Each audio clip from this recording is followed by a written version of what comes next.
In the heart of the Ural Mountains, as winter held the land in its most merciless grip, 9 souls stirred in the dead of night. The temperature outside their tent hovered around -30 degrees Celsius, cold enough to steal the breath from your lungs in seconds, cold enough to kill exposed skin in minutes. Yet something unknown and powerful, drove them from the thin safety of canvas and cloth. They didn't unzip the tent. They didn't fumble with the fastenings or try to navigate the storm. They cut through the fabric from the inside, tearing their only barrier against the cold, and fled into a snow-bound darkness with no shoes, barely clothed, some entirely barefoot. These weren't foolish wanderers or tourists lost in nature. They were seasoned hikers, skilled in survival, trained to endure Siberia's wrath. They knew better. And still, they ran. Imagine the silence before it happened. The calm, eerie stillness of snow falling like ash, muffling every sound but the low whistle of wind threading through pine and stone. Inside the tent, they would have been pressed together for warmth, half asleep, perhaps joking quietly or recording the day's progress in a journal, as they had every evening. Then something broke that quiet. Not a rustle, not a gust. Something terrifying enough to override years of training and discipline. The kind of terror that awakens a primal instinct to flee, even when reason says death waits outside. They didn't wait to dress. They didn't wait to think. They tore their way out and scattered into the darkness. You can picture it. Footprints stretching out across the snow, barefoot, mismatched, running, walking. Some turned back, crawling, struggling to return to the tent, as though they'd come to their senses and realized what they'd done, only to collapse, one by one, before they could make it back. Others went deeper into the woods, as if looking for safety that didn't exist. A fire was built under a cedar tree, small branches broken as if climbed in desperation. That little flame, flickering in the open cold, may have been the last fragile act of humanity in the final hours of their lives. Whatever happened in those moments was not ordinary. It wasn't just fear. It was the kind of fear that scrapes the soul, that overrides logic, that makes the impossible. Cutting through your only shelter, stepping into death's domain, seemed like the only choice. And it lingers. Not just in the files and photos, or the scarred trees and twisted remains. It lingers in the question that echoes through the years. What could make 9 strong, rational people tear themselves away from life itself and run barefoot into the storm? But before that night, before fear took hold and left its frozen signature in the snow, there were people. Friends, colleagues, young men and women brought together not just by shared skill, but by a love of the wild places, by the challenge of isolation and the quiet strength that comes from pushing the limits of one's endurance. Igor Dyatlov, the leader, was not a reckless adventurer. He was methodical, respected, a natural guide. Under his leadership, this group, composed mostly of students and recent graduates from the Ural Polytechnic Institute, undertook a journey that demanded both mental precision and physical stamina. Their route, threading through the heart of the Soviet wilderness, was no gentle excursion. It had been officially classified as Category 3, the most difficult, a challenge few even considered attempting in the depths of Russian winter. Each person had earned their place in that tent. These were not novices lured by the romance of adventure. They were trained in orienteering, in winter survival, in reading the moods of weather and terrain. They had crossed frozen rivers, scaled mountains veiled in ice, endured the cold with calculated preparation. There was Yuri Doroshenko, strong and steady, known for his unshakable will. Zina Kolmogorova, one of the few women in the group, had already faced hardships in prior expeditions. She knew the price of exposure and carried it with pride. Rustam Slobodin, athletic and quiet, brought with him an engineer's precision. Each name on the list, each face frozen in time through faded photographs, belonged to someone who had lived in the full sense of the word. Laughing, carrying gear, navigating snowstorms, and writing entries in journals that recorded more than just weather or trail conditions. They recorded joy. The joy of movement, of wilderness, of shared silence under open skies. They departed from Vizhai, the last inhabited settlement before the ascent, with the calm certainty of people who had done this before. The cold did not scare them. The remoteness didn't either. There's a kind of bond that forms between those who entrust their lives to one another in the face of the wild. A bond forged not by words but by glances, nods, the shared burden of frost and fatigue. In the days leading up to their disappearance, everything appeared as it should. Their diaries showed steady progress. Their photographs showed laughter and determination. They chopped wood, sang songs, posed with skis slung over their shoulders, huddled around fires like thousands of hikers before and after them. But there was something else too, something that only becomes clear when you know what comes next. A stillness behind the eyes, a fragility that would, all too soon, be shattered. When they made their final camp on the slope of Kolatchiakal, Dead Mountain, they did so with purpose. No hesitation, no sense of doom. That decision, in hindsight, is often questioned. But for them, at that moment, it was nothing more than a tactical choice. They were likely behind schedule and didn't want to lose elevation, choosing instead to stay high on the ridge to resume the route the next morning. It was a decision made by experienced minds, not taken lightly. And they would have set up their tent with practiced hands, anchoring it against the wind, arranging their belongings in careful order, and preparing to rest beneath the dense silence of snow and sky. That night, they weren't running from anything. They were simply sleeping, wrapped in layers, inside the warmth they had made for themselves. Human. Alive. Unaware of the darkness that was gathering just beyond the canvas. So they set camp on the slope, the last page in a journey that had, until then, unfolded with discipline, laughter, and purpose. The final days of the expedition didn't whisper of dread or foreboding, not in their journals, not in the photos they left behind. What remains from those last moments is a haunting portrait of normalcy. They wrote entries with casual ease, described minor delays, the cold, their meals. They joked. They posed for the camera in thick layers, some smiling, others mid-action, each frame capturing the quiet comfort of routine. One of the final photographs shows the group standing with skis planted, surrounded by the white desolation of the Ural highlands, a winter wilderness so vast and silent that it seems to press in around them from every side. There's no sense of fear on their faces, only resolve, and maybe, tucked behind their expressions, the quiet fatigue that comes from battling wind and slope for days at a time. Even their decision to camp in such an exposed area, on the bare incline of Kolatchiakal, was calculated, not careless. They were well aware that the mountain's name, translated from the local Mansi language, meant Mountain of the Dead, but names don't spook seasoned hikers. It wasn't folklore they feared, it was avalanches, exposure, missteps, and in this case, they likely chose the slope to avoid descending into the forested area by nightfall, knowing how treacherous it could be with visibility dropping and fatigue setting in. They dug into the snow, set their tent, arranged their equipment with the same meticulous rhythm that had carried them for hundreds of kilometers. And when the wind picked up, as it always did on those slopes, they zipped themselves inside, a group bound by familiarity, confidence, and shared silence. What happened between the calm of that nightfall and the discovery weeks later remains trapped in those snowdrifts. But in those last known hours, before something forced them into chaos, they were just people at rest. People who had conquered wilderness many times before, who trusted each other enough to sleep in bitter temperatures, knowing that if anything went wrong, someone would wake them, someone would act. Whatever came upon them did so not slowly, not over hours or even minutes, but in a snap, fast enough to jolt them from sleep into terror, to strip them of every layer of planning and force them out into the abyss barefoot, half-dressed, and blind in the white dark. But that part comes later. In those final recorded days, before it all unraveled, they were still a team. Still together. Still alive. And then, silence. No word. No signal. The date they were due to return came and went, and at first no one panicked.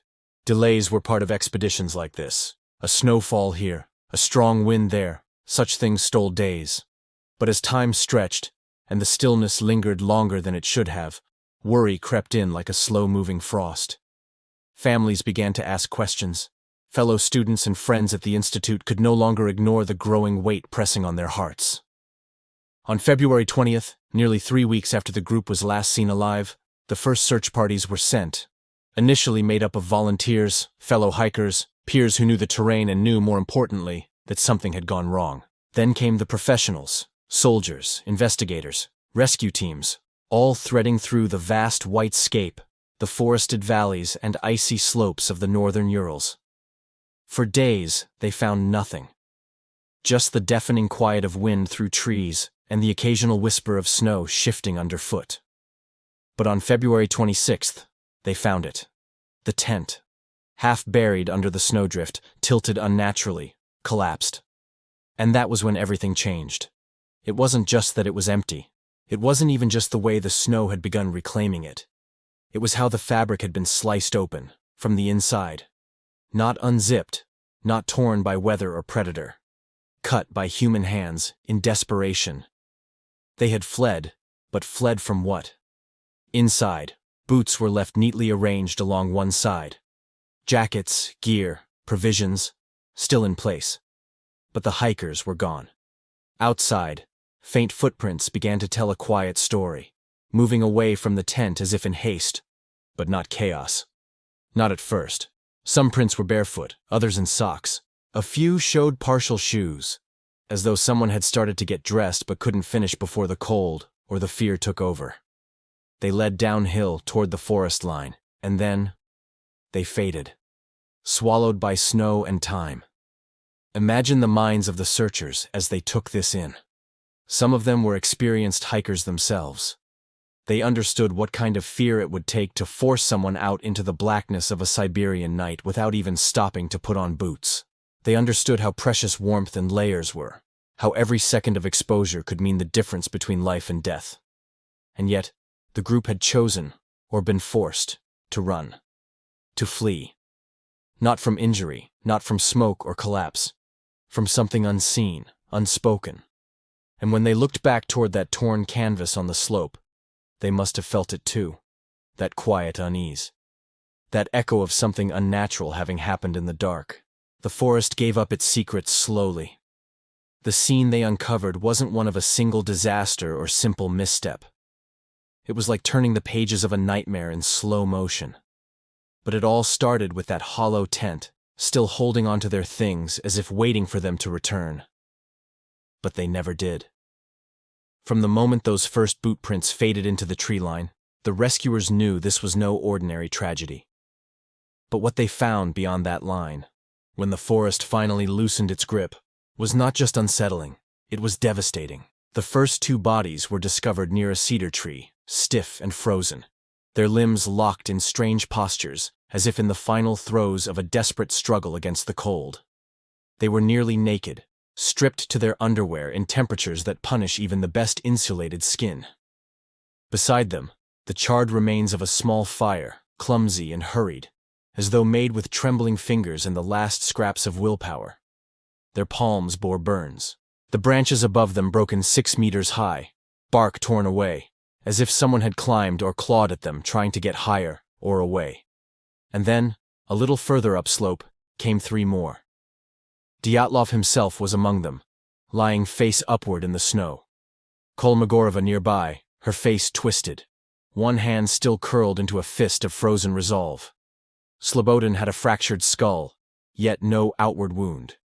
All 3 were positioned between the cedar and the tent, suggesting they had tried, against every impossible odd, to crawl back to safety, as though in the final stretch they thought perhaps, just perhaps, they could make it home. But the cold is not kind.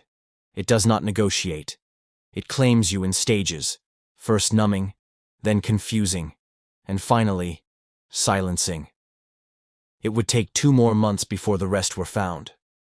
They had been buried deep in the snow, down in a ravine nearly 75 meters further into the woods. There, in a makeshift den, partially insulated with branches and scraps of clothing, lay the last 4 hikers. It should have been a scene of shelter, of final resistance against the elements, but it was something else entirely. Dubinina, the young woman with unmatched resolve, had suffered injuries so profound they seemed impossible. Her ribs were shattered, her tongue, her eyes, gone. But there was no sign of an animal, no trail, no predator had touched them. Another had a crushed skull, yet the skin remained whole, no bruises, no gashes, as though the trauma had come from within, not without. The injuries defied the usual order of natural death. It was not the slow grip of frostbite or the creeping descent of hypothermia. It was sudden, violent force, on par with a car crash, some would say. But there were no falling rocks, no signs of a collapse, no blood, no screams heard, no signs of a fight. What they left behind, on their skin and their bones, wasn't just pain. It was confusion, sealed in ice. There's a weight that hangs in a place like that. Not just from the snow, but from something heavier, something that presses on the soul. The men who found them had seen cold take life before. But this was something else entirely. They stood in silence, surrounded by the broken branches, the fractured bodies, and the stillness that refused to give anything away. There were no answers waiting in that ravine. Only questions, and the hollow ache of knowing these young lives had ended not just in fear, but in a fear that left no name, no trace, no mercy. As investigators tried to make sense of the strange, uneven puzzle scattered across that lifeless slope and frozen ravine, the weight of the mystery only grew heavier. The brutality of the injuries alone might have been enough to keep this case alive for generations. But then came something else. Something far less visible, yet no less disturbing. When the clothing of some of the hikers, particularly those found in the ravine, was tested, traces of radioactive material were discovered. It was an odd finding, and in 1959, in the heart of a closed Soviet system, it was not something easily explained, nor easily forgotten. These weren't levels of radiation consistent with background exposure from the environment, or mild contamination from household materials. They were elevated, concentrated. And what troubled investigators further was not just the presence of radiation, but the absence of any clear source. None of the hikers had known exposure to radioactive work. They were students, engineers, radio technicians perhaps, but nothing about their expedition should have brought them into contact with such contamination. No nuclear facility had been crossed, no warning signs ignored. And yet, woven into the very fabric of their final moments, on jackets, on pants, was something man-made, unnatural, and invisible to the eye. In those days, the mention of radiation meant something very specific in the Soviet Union. It whispered of weapons, of secrets buried deeper than snow, of technologies tested where no one was meant to see. So when that detail surfaced in the investigation, it didn't just raise eyebrows, it triggered silence. The kind of silence that echoes louder than words, the kind that wraps around truth like a shroud. Soviet officials never offered a public explanation, not about the source, not about the implications. They simply noted it. Then they filed it away, somewhere behind steel drawers and stamped folders. And with that, the public was left only with fragments. To the families of the dead, it was another layer of confusion, a new kind of grief. They had buried their children with broken bones and frostbitten skin, and now they were being told, indirectly, that something had touched them. Something unseen, and possibly unmentionable. The pain of loss deepened with the cruel vagueness of the facts. Was it an accident? A misstep? Or had they stumbled upon something they were never meant to find? It's one thing to lose a loved one in the wild. It's another to be haunted by the possibility that their deaths were tangled in secrets far beyond their understanding. Even now, decades later, that trace of radiation hangs like a shadow over every theory, every timeline, every photograph pulled from the frostbitten cameras. It's not the kind of thing that points directly to a culprit, but it clouds the air. It keeps the questions burning, long after the last campfire turned to ash. In the end, the snow may have covered their footsteps, but it could not bury everything. Some truths still glowed faintly, invisible to the naked eye, yet impossible to ignore. And so, with radiation now casting its invisible stain across what was already a fractured and bewildering tragedy, one might have expected that the authorities would lean in closer, open the files wider, let the truth breathe. But that's not what happened. In the Soviet Union of 1959, truth was not a visitor often welcomed in daylight. What followed was not revelation, but retreat.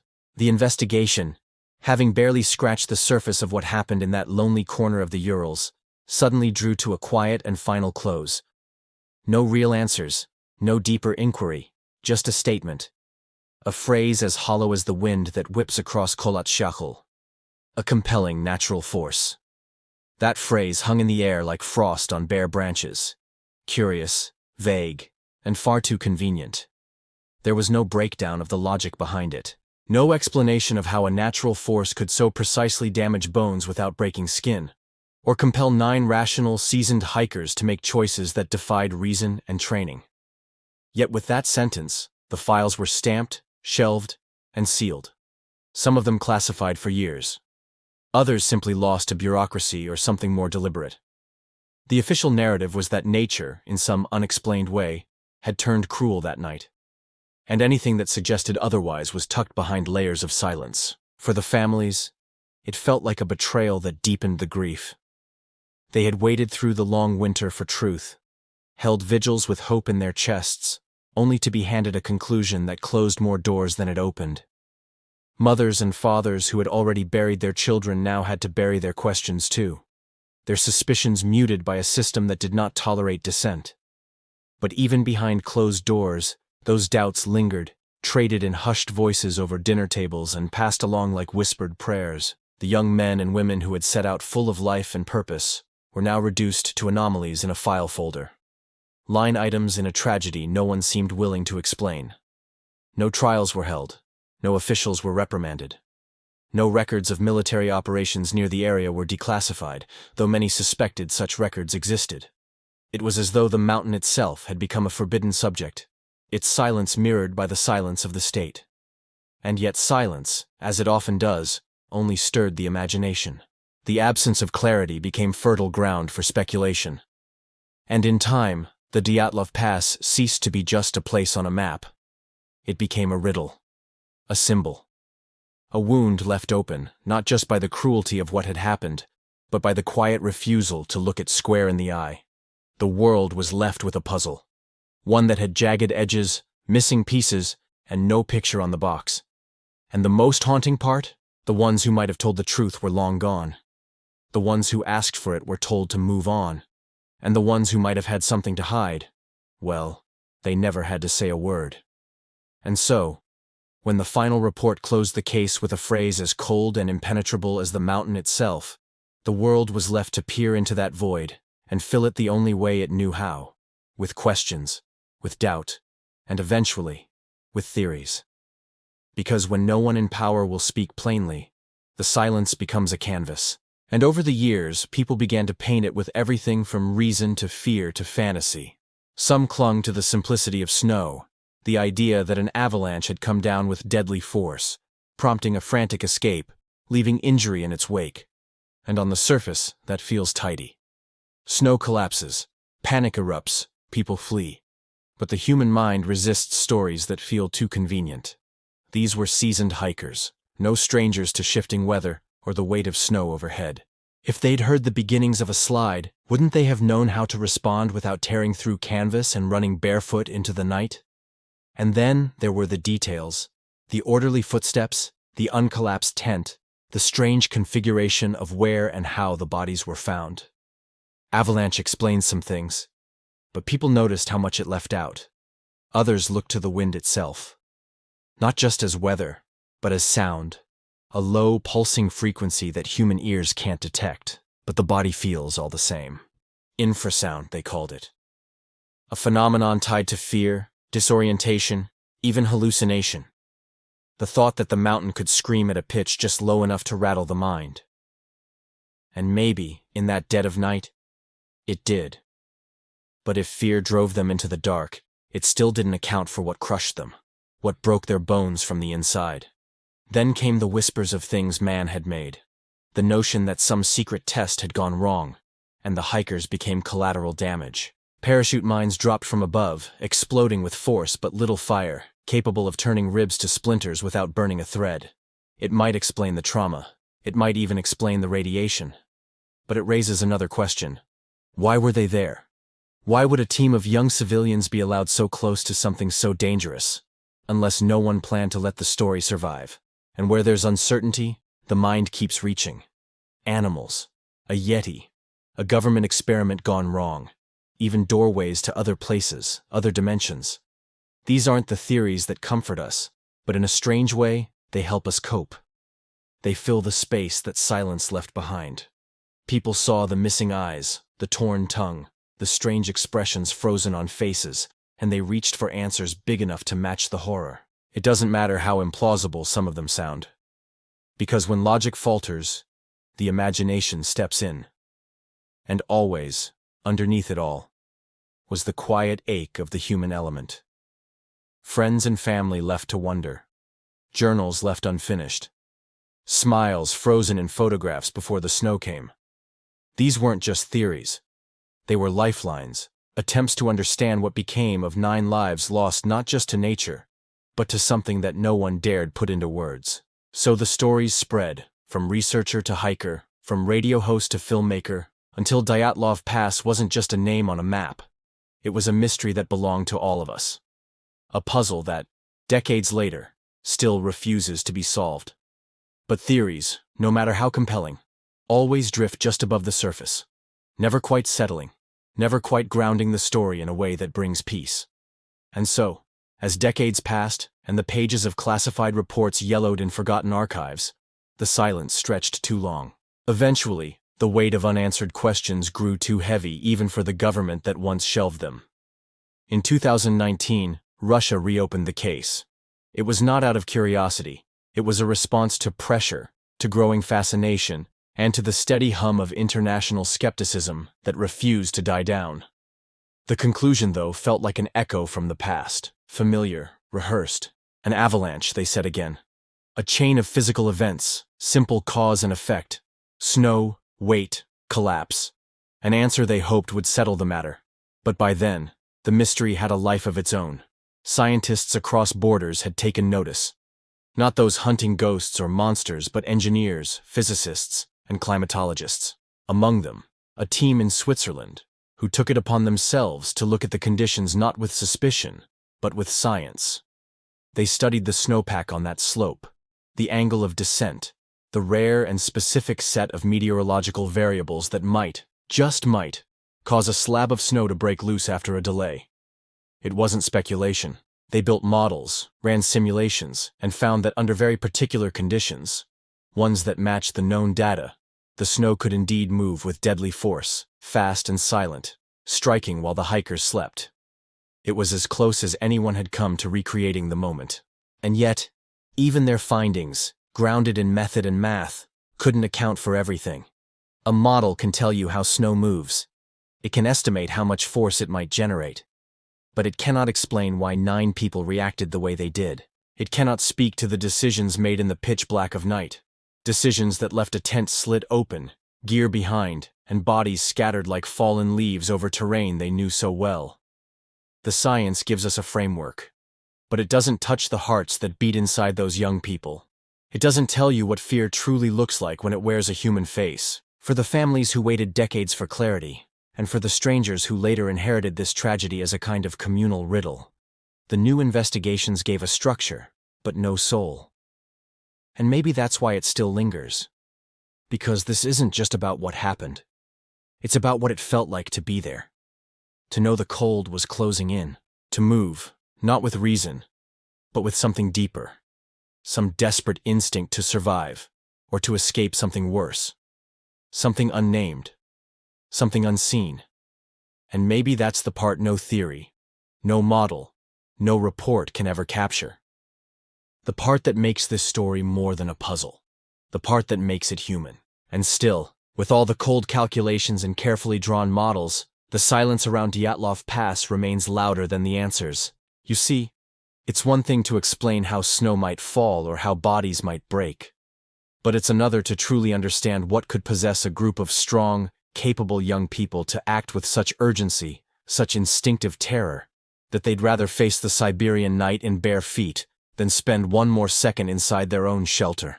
That single decision, ripping through canvas instead of using a zipper, running half-clothed into the storm, echoes with something deeper than fear. It speaks of a moment so sudden, so consuming, that it overrode training, judgment, and the basic need for warmth. And even now, more than 60 years later, that moment still hangs in the air over the snow-covered slope like frost that never melts. It's not the mechanics of their death that haunt people. It's the psychology of it. These were not strangers to the cold. They had faced it before and lived to laugh about it in journal entries and photographs. They weren't reckless, and they weren't new to danger.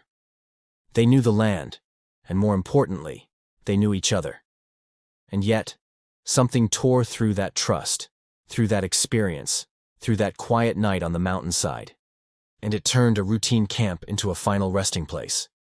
You can see it in the way they scattered, in the trail of footprints, in the desperation of burned branches near a failed fire, in the bruises on their ribs and the red stains in the snow, and most of all, in the silence that followed.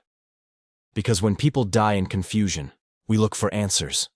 But when people die in fear and leave no witness behind, we look for meaning. And in that meaning we often find more questions. Questions that linger like breath on frozen air. Why did they flee? What did they see or hear that night? And why does a patch of earth, blanketed in wind and snow, still pull at the minds of strangers half a world away? Maybe it's because we all carry a small fear of the unknown, that no matter how much we prepare, no matter how far we've come, there are still places where nature, or something else, reminds us just how fragile we really are. Maybe that's why people keep coming back to Dyatlov Pass. Not just with snowshoes or satellite images, but with stories, with questions, with quiet unease. Because something was left behind in that snow. Not just bodies, not just clues, but a sense that something doesn't quite add up, and maybe it never will. But every time the wind rises on that mountain and howls through the trees, it's hard not to wonder if it's carrying a name. A quiet name, not shouted, not cried, just whispered. Dyatlov. Imagine you're a sailor, weather-worn and salt-bitten, scanning the endless horizon on a still afternoon in the middle of the Atlantic. Your ship crests a low swell, and there, faint through the mist, is another vessel. Its sails loose, not billowing but sagging like tired arms. It's drifting, not sunk, not shattered, just adrift. This is not wreckage. This is not a splintered mast or a storm-torn hull. This ship is alive in a way, breathing with the wind, but empty of heart. That's what the crew of the Dei Gratia saw when they found the Mary Celeste on December 5, 1872. To them, it must have felt like stumbling across an echo. A ship without her people is not just strange, it's deeply wrong. Vessels in those days were more than wood and canvas. They were families, floating homes, duty-bound lifelines in a wild sea. And yet here was this brigantine, intact and mostly clean, drifting aimlessly without a single soul to guide her. There were no screams in the wind, no signs of struggle. The sails were partly set but loose, as if whoever had last touched them was interrupted mid-task. Below deck, clothing was folded, pipes still resting in corners, journals still waiting for new pages. There was no mess, no chaos, no clue scrawled in haste. The galley had food. The captain's quarters had clothes neatly packed. Tea leaves clung to the bottom of a cup. And the child's things, those were there too. That hits different. A child had slept here, played here, maybe cried during the storms. Now nothing. And the logbook. Silent since November 25th. 10 days before the ship was found, the last entry noted nothing alarming. A quiet record of latitude. A mild day, like any other. No sign of danger. Then the ink stops. That's the moment that chills you, not because of what's said, but because of what isn't. You can feel the weight of absence in that silence, like walking into a room where someone was, just moments ago. It's not the storm that scares you, it's the stillness after, when all that's left is the question, where did they go? And more haunting still is the lifeboat, missing, not torn away, not destroyed, gone, as if deliberately launched. Which means, they left. They chose to leave this seaworthy ship. They took the navigational instruments, the sextant, the chronometer. A decision was made. Not chaos, intent. But why? The open sea has never given that answer. Not in 150 years. The Mary Celeste stayed behind, like a witness who refuses to speak. And as the Dei Gratia crew sailed her slowly into Gibraltar, they must have wondered whether they were guiding a ghost, or whether, in some way, they were the ghosts, outsiders peering into a story that had ended before they arrived. That's how this mystery begins, Not with a bang or a splash, but with a ship adrift, too quiet, too intact. It begins in the space between presence and absence, between the last cup of tea and the silence that followed, between the compass left behind and the course never explained. The Mary Celeste wasn't a wreck. She was a question. And to this day, no one has answered her. It's the quiet details that speak loudest when we remember who was aboard the Mary Celeste. 10 souls in total, each one with their own hopes, routines, and unspoken worries tucked away in the folds of daily life at sea. Captain Benjamin Briggs wasn't just a mariner. He was a man of deep conviction and quiet faith. Born into a seafaring family, he had spent much of his life studying the winds and stars, learning their patterns like scripture. He was known not as a reckless adventurer, but as a man who brought order to the chaos of the ocean. On this voyage, he didn't travel alone. His wife Sarah and their 2-year-old daughter Sophia Matilda were with him. Think of that for a moment. A toddler on the Atlantic in winter. That kind of decision isn't made lightly. It speaks to a man confident in the ship, in the crew, and in the hand of Providence. And the crew. Briggs chose them deliberately, like a captain choosing his instruments before a symphony. First Mate Albert Richardson was more than just an officer. He was connected to the ship's owners by family. He wouldn't risk his name lightly. Second Mate Gilling was young, ambitious, and well-trained. The steward, Edward Head, had just been married.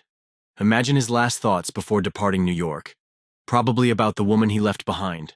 The promise of return. The 4 German Frisian seamen were strong, experienced, untroubled men of the sea. Brothers Volkert and Bas Lorenzen, Arian Martins, and Gottlieb Gaudschall. Their records were clean, their demeanor steady. The U.S. consul himself said they were peaceable and first class. This was not a ship of strangers tossed together by fortune. It was a crew built on familiarity, trust, and routine. The kind of ship where the captain knew what kind of tea his wife liked, and the steward knew which boots belonged to which sailor. No friction, no tension, no hints in any of the crew's final letters to their families that there was trouble ahead. Their words spoke of a solid ship and good men. Now picture them all gathered on the deck, maybe the night before the last log entry. Cold wind curling off the Atlantic. A child asleep below deck. The crew exchanging quiet jokes, laughter carried away by the spray. Nothing suggests what came next. There were no arguments, no fights, no shadows creeping in, just a straight course toward Genoa, steady as a hymn. And yet, a few days later, that same ship would be found adrift and silent. Her people vanished as if they had never been. And that is what lingers, isn't it? Not just the absence of life, but the presence of lives once so carefully placed aboard.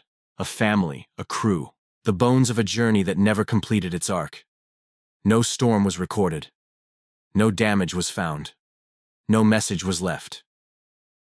Just 10 stories interrupted mid-sentence, and an empty ship still wearing the imprint of the hands that once sailed her.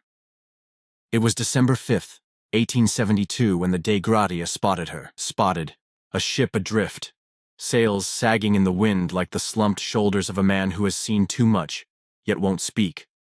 She didn't look wrecked or ransacked. No blackened hull from cannon fire, no broken mast stabbed into the sky. She simply floated, directionless, like something that no longer had a purpose. When Captain Morehouse, who knew her captain personally, ordered a boarding party, he couldn't have known that what his men would find aboard the Mary Celeste would echo across centuries like the haunting ring of a bell that never stops. They boarded her cautiously, calling out into the belly of the vessel, names, greetings, warnings. But there was only silence. Not the silence of a ship between watches, but a deeper, unsettling kind. The kind that settles in when something is wrong and no one knows what. The crew's quarters were undisturbed, books neatly stacked, clothing folded, pipes still lying where they'd last been set down.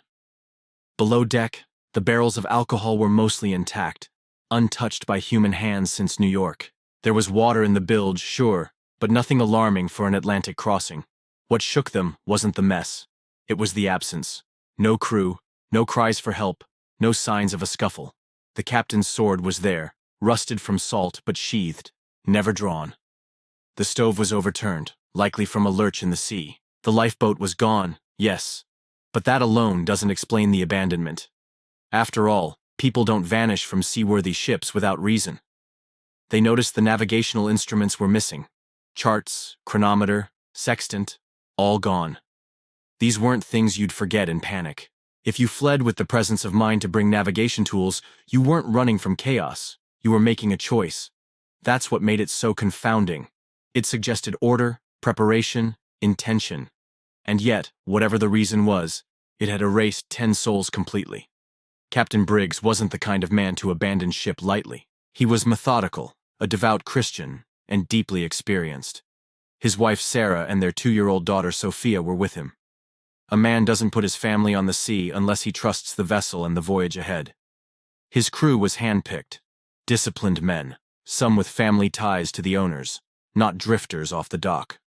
Their reputations were clean, their skills reliable, and yet here the ship was, abandoned, rolling listlessly under an open sky, with a half-cooked meal left to cool in the galley. You have to imagine it from their eyes. The crew of the Dei Gratia, walking the decks of a ship that looked almost normal, not gutted by fire or storm. Just wrong. It would have felt like stepping into someone else's dream mid-sentence. Everything where it should be, except the people who should have been there. The smell of salt and soaked linen, the slap of sails above, the creak of timber. Everything said this was just another ship. But the absence echoed louder than any voice could. They waited a while before boarding, hoping someone would answer. They looked for signs of a fight, of bloodshed, of anything that would tell them what happened. But there was nothing. It was as if the ocean had swallowed the crew whole, politely leaving everything else untouched. In their log, the last entry was from 10 days earlier, near the Azores, reporting fair weather. That meant the ship had floated for over a week without human hands guiding her. Yet she hadn't capsized or sunk. She had just drifted, a lost thought on a blank page. When they finally sailed her to Gibraltar for legal proceedings, suspicions arose, as they often do when logic fails. There were whispers. Had the rescuers staged something? But no evidence came of it. The court could only conclude what everyone else had. The ship had been left without struggle, without storm, without reason anyone could name. And so the Mary Celeste continues to haunt, not because she was found wrecked or bloodied, but because she wasn't. Because her decks were too clean, her cargo too intact, her silence too loud. Because when people vanish at sea, we expect a narrative, something to cling to in the darkness. But here, there was only the ocean, endlessly patient, endlessly quiet, holding its secrets tight. It's hard to imagine the moment when they made the decision to leave. The Mary Celeste, swaying gently in the Atlantic, was not some battered wreck crying out for escape, but a seaworthy vessel, well-provisioned and under control. Yet something, quiet and final, convinced every soul aboard to step into the unknown. When the men of the Dei Gratia boarded her, they didn't find a scene of violence or desperation. What they found was absence, the kind of absence that feels unnatural. Boots tucked neatly on shelves, the captain's bed made, clothes folded, untouched breakfasts quietly decaying on the mess table. It was as if the ship had been paused mid-breath, left to rock gently between worlds, still holding the shape of its people, but empty. The more they explored below deck, the stranger it became. A stove overturned in the galley hinted at a wave, maybe sudden and sharp, disrupting the morning routine. But that kind of chaos leaves more than just spilled pots. It leaves broken limbs, panicked cries, maybe blood smeared across wood. None of that was here. In the hold, 1,701 barrels of alcohol sat mostly untouched, cargo undisturbed. Only a few barrels showed signs of leakage. The hull was dry apart from a manageable slosh of water below. The bilge pump was in pieces, but not in a way that shouted emergency. More like someone had taken it apart for repair and then got interrupted. Even the crew's pipes, their tobacco, their raincoats, still in place, as if they would return any moment. There was no lifeboat. That's what stuck most with Captain Morehouse and his first mate, Oliver DeVoe. The yawl was gone. Taken, not lost. And the navigational tools, sextant, chronometer, charts, they were gone too. Taken, just like the people. Whatever decision was made, it wasn't rash. They had planned to navigate. They had planned to return. And yet they never did. We like to think that danger announces itself with force, with storms that rip sails or pirates that leave behind chaos. But on the Mary Celeste, it was the absence of evidence that chilled investigators. No blood, no damage, no cries for help etched into the walls. Just a rusted sword in its sheath, untouched. A logbook that ended with a quiet, routine entry near the Azores, and a single chalkboard marking St. Mary, 25 November. Even now, over 150 years later, what lingers most isn't the debris. It's that human shape still imprinted in everything left behind. The crew didn't disappear into smoke. They left behind their habits, their rhythm, their presence folded into the ship like breath into sails. Sarah Briggs and her daughter Sophia had been there, tucked into the wood-paneled cabin with its brass fittings and sea charts. Steward Edward Head, newly married, had once stood in that galley, maybe humming. First Mate Richardson had once walked those decks, confident, competent. And then one day, they were gone. As if the ocean had exhaled and drawn them in. No one would ever see any of them again. And yet the ship kept drifting, unaware it had become a question. It is not just that they vanished. It's how much of them didn't. How their routines remained etched in the objects they left behind. That's the real mystery. That a ship can look like it's waiting for its people to return, but the sea never gives them back.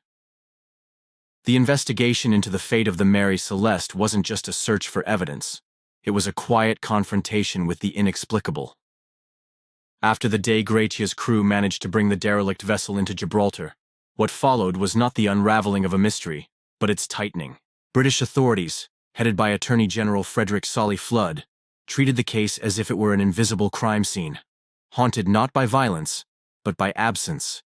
There was no mutiny, no bodies, no blood, and yet suspicion hung over the air like salt mist refusing to lift. Solly Flood couldn't shake the sense that something was off. To him, the story the Dei Gratia crew offered, finding the ship deserted yet intact, towing it without resistance, claiming salvage, was too neat, too profitable. He assumed there had to be deception. But even as he ordered survey after survey, diver after diver to scour the hull for signs of a hidden struggle, nothing emerged but the silence of the Atlantic etched in the ship's timbers. The Mary Celeste was weather-beaten, yes, but not wounded. The wood bore no scars of battle, no slashes of mutiny, no claw marks of piracy. Everything was untouched. It was as though the ship had shrugged off its people like a skin. Witnesses were brought forth. Captain David Morehouse of the Dei Gratia, a man who knew Briggs personally, gave his account with a mix of formality and solemn confusion. First, Mate Oliver DeVoe followed, giving steady, measured testimony. Their stories did not diverge, and neither man showed signs of deceit. Solly Flood, for all his suspicion, could not find a thread to pull. And yet, he still resisted letting it go. Perhaps it was pride. Perhaps it was the human need to tie chaos into knots. The marine surveyor examined every inch of the ship's hull. Divers plunged into its hold, and every report came back the same. No damage, no tampering, no indication of foul play. The cargo, 1,701 barrels of denatured alcohol, was largely intact. The barrels that had leaked had done so due to seawater, not theft. Even the galley, soaked and in disarray, could be explained by stormy seas. The pumps had been partially dismantled, perhaps mid-maintenance, but they still worked. There were no sabers drawn, no bloodied decks, no smashed cabinets. Just a clock gone, a sextant missing, and a yawl absent without return. This wasn't violence. This was evacuation. As the court proceeded, its mood shifted from suspicion to unease. Briggs had no known enemies, nor did his men. The crew was well vetted, calm, professional. Some were newly married, their lives just beginning. And then, all of them, erased. No ransom, no contact, no wreckage of a lifeboat washed ashore in the Azores. Just their ship, like an empty cradle, drifting under open skies. Solly Flood could not charge anyone. He could not exonerate them either. In the end, the salvors of the Dei Gratia were awarded only a fraction of the ship's value, less a legal verdict, more a gesture of doubt. The court stopped short of accusation, but it could not offer closure. The Mary Celeste would sail again, her cargo eventually delivered to Genoa. But her true burden, what she did not carry, was never lifted. And in that courtroom, beneath the empire's crests and maritime laws, the investigators reached the edge of reason. They could go no further. The documents were sealed, the reports filed, and the mystery, still breathing, slipped quietly back into the sea. The Mary Celeste had been found, but the people were not. And so, the ship became more than wood and sail. It became a wound in time, a question without an answer, a verdict without a cause. When you stand on the deck of a ship at night, with nothing but the stars above and the waves below, you come face to face with a kind of silence that doesn't exist on land. It's in that quiet, when the wind pulls at the rigging like a ghost remembering its chains, that you begin to understand why the story of the Mary Celeste has never let us go. The facts are known, the evidence logged and archived. But no matter how many times it's examined, something always slips through the cracks, like seawater finding its way into the hull. You see, the theories surrounding the disappearance of Captain Benjamin Briggs, his wife Sarah, their 2-year-old daughter Sophia, and their trusted crew don't just speak to logistics or navigation errors. They speak to the fragile tether between order and fear. Briggs was a thoughtful man, not prone to impulsiveness. He wrote calmly in his log the day before the silence fell. He picked his crew with care, men who were steady and sober, not the sort to gamble with life or honor. And yet, something made them all climb down into a yawl and push away from a perfectly intact ship, one that would continue drifting across the Atlantic like a monument to a decision no one can explain. The alcohol cargo has long been at the center of many suspicions, not because it was drinkable. It was denatured, foul-tasting, not fit for a tavern, let alone mutiny, but because it could breathe in vapor. Alcohol, especially pure ethanol, can emit invisible fumes under the right temperature. It wouldn't take much, a faulty barrel, a spike in temperature, for those fumes to swell in the hold like a ticking bomb. Perhaps the crew caught the smell, imagined the air thick with invisible fire. Perhaps they thought they heard something below. A groan of wood. The whisper of a pressure buildup. Briggs may have reasoned, cautiously and calmly, to evacuate temporarily, fearing an explosion. They would have taken only essentials, navigational tools, charts, the chronometer. Nothing that suggested panic. Just a momentary step off a floating fuse. But the fuse never lit. There was no blast. No scorched planks, no blackened beams.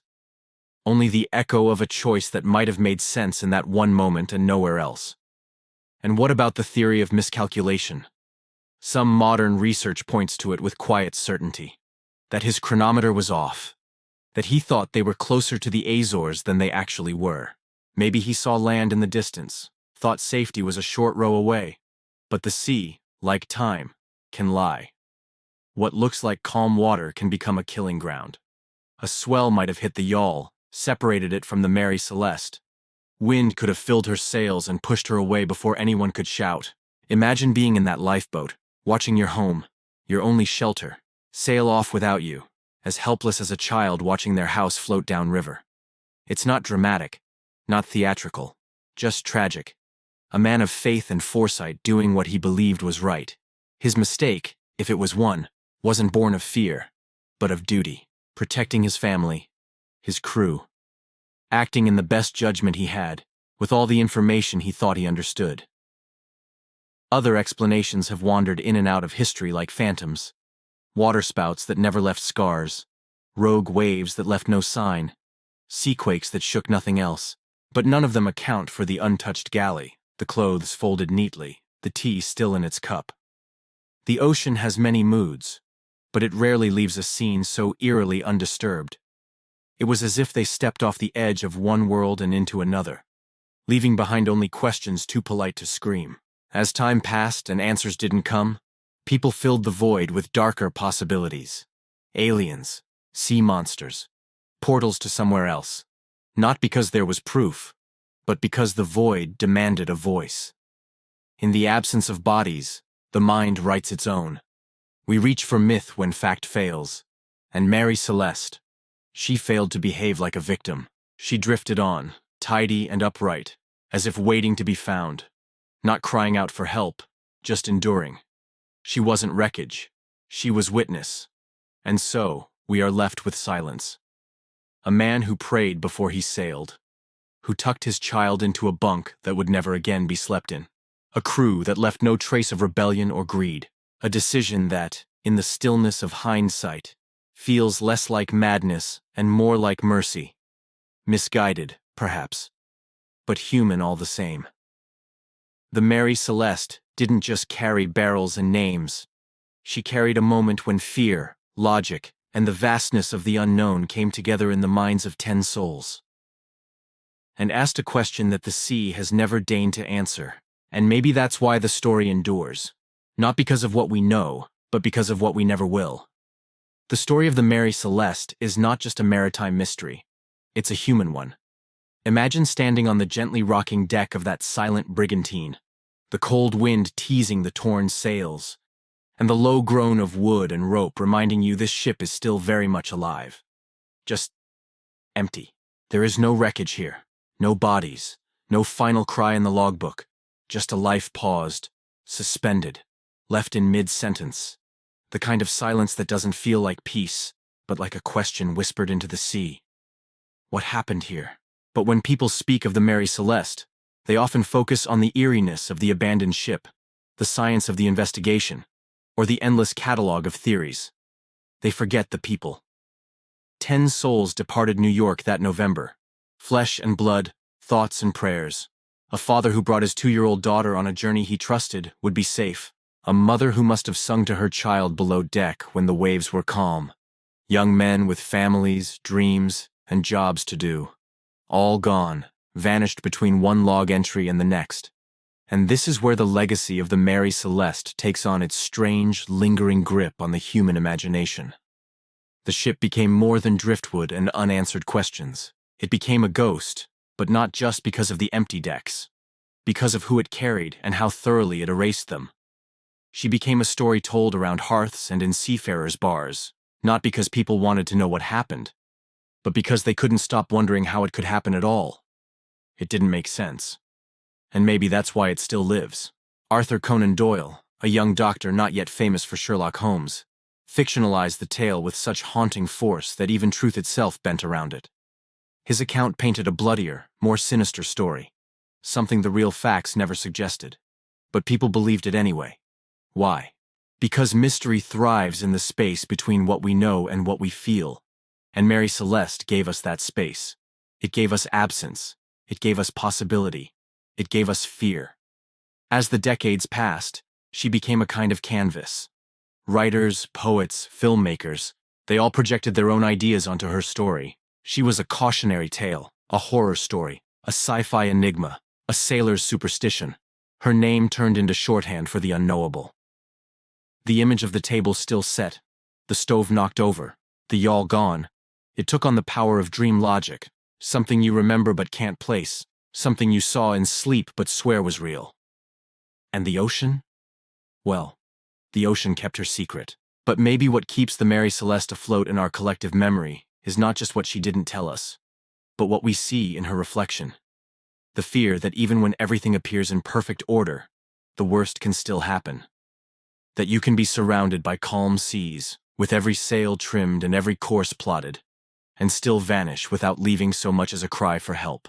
Maybe it's that quiet dread, the one we never admit out loud, that makes us return to her again and again. Because deep down we're still searching, not just for a reason, but for a trace of them. A voice, a footprint, a final word scratched into the wood. Anything to make this story feel human again, because it was. There are mysteries we carry not because they refuse to be solved, but because in some strange way, they seem to reflect back something in us. A riddle not only of facts, but of fear, silence, and the limits of reason.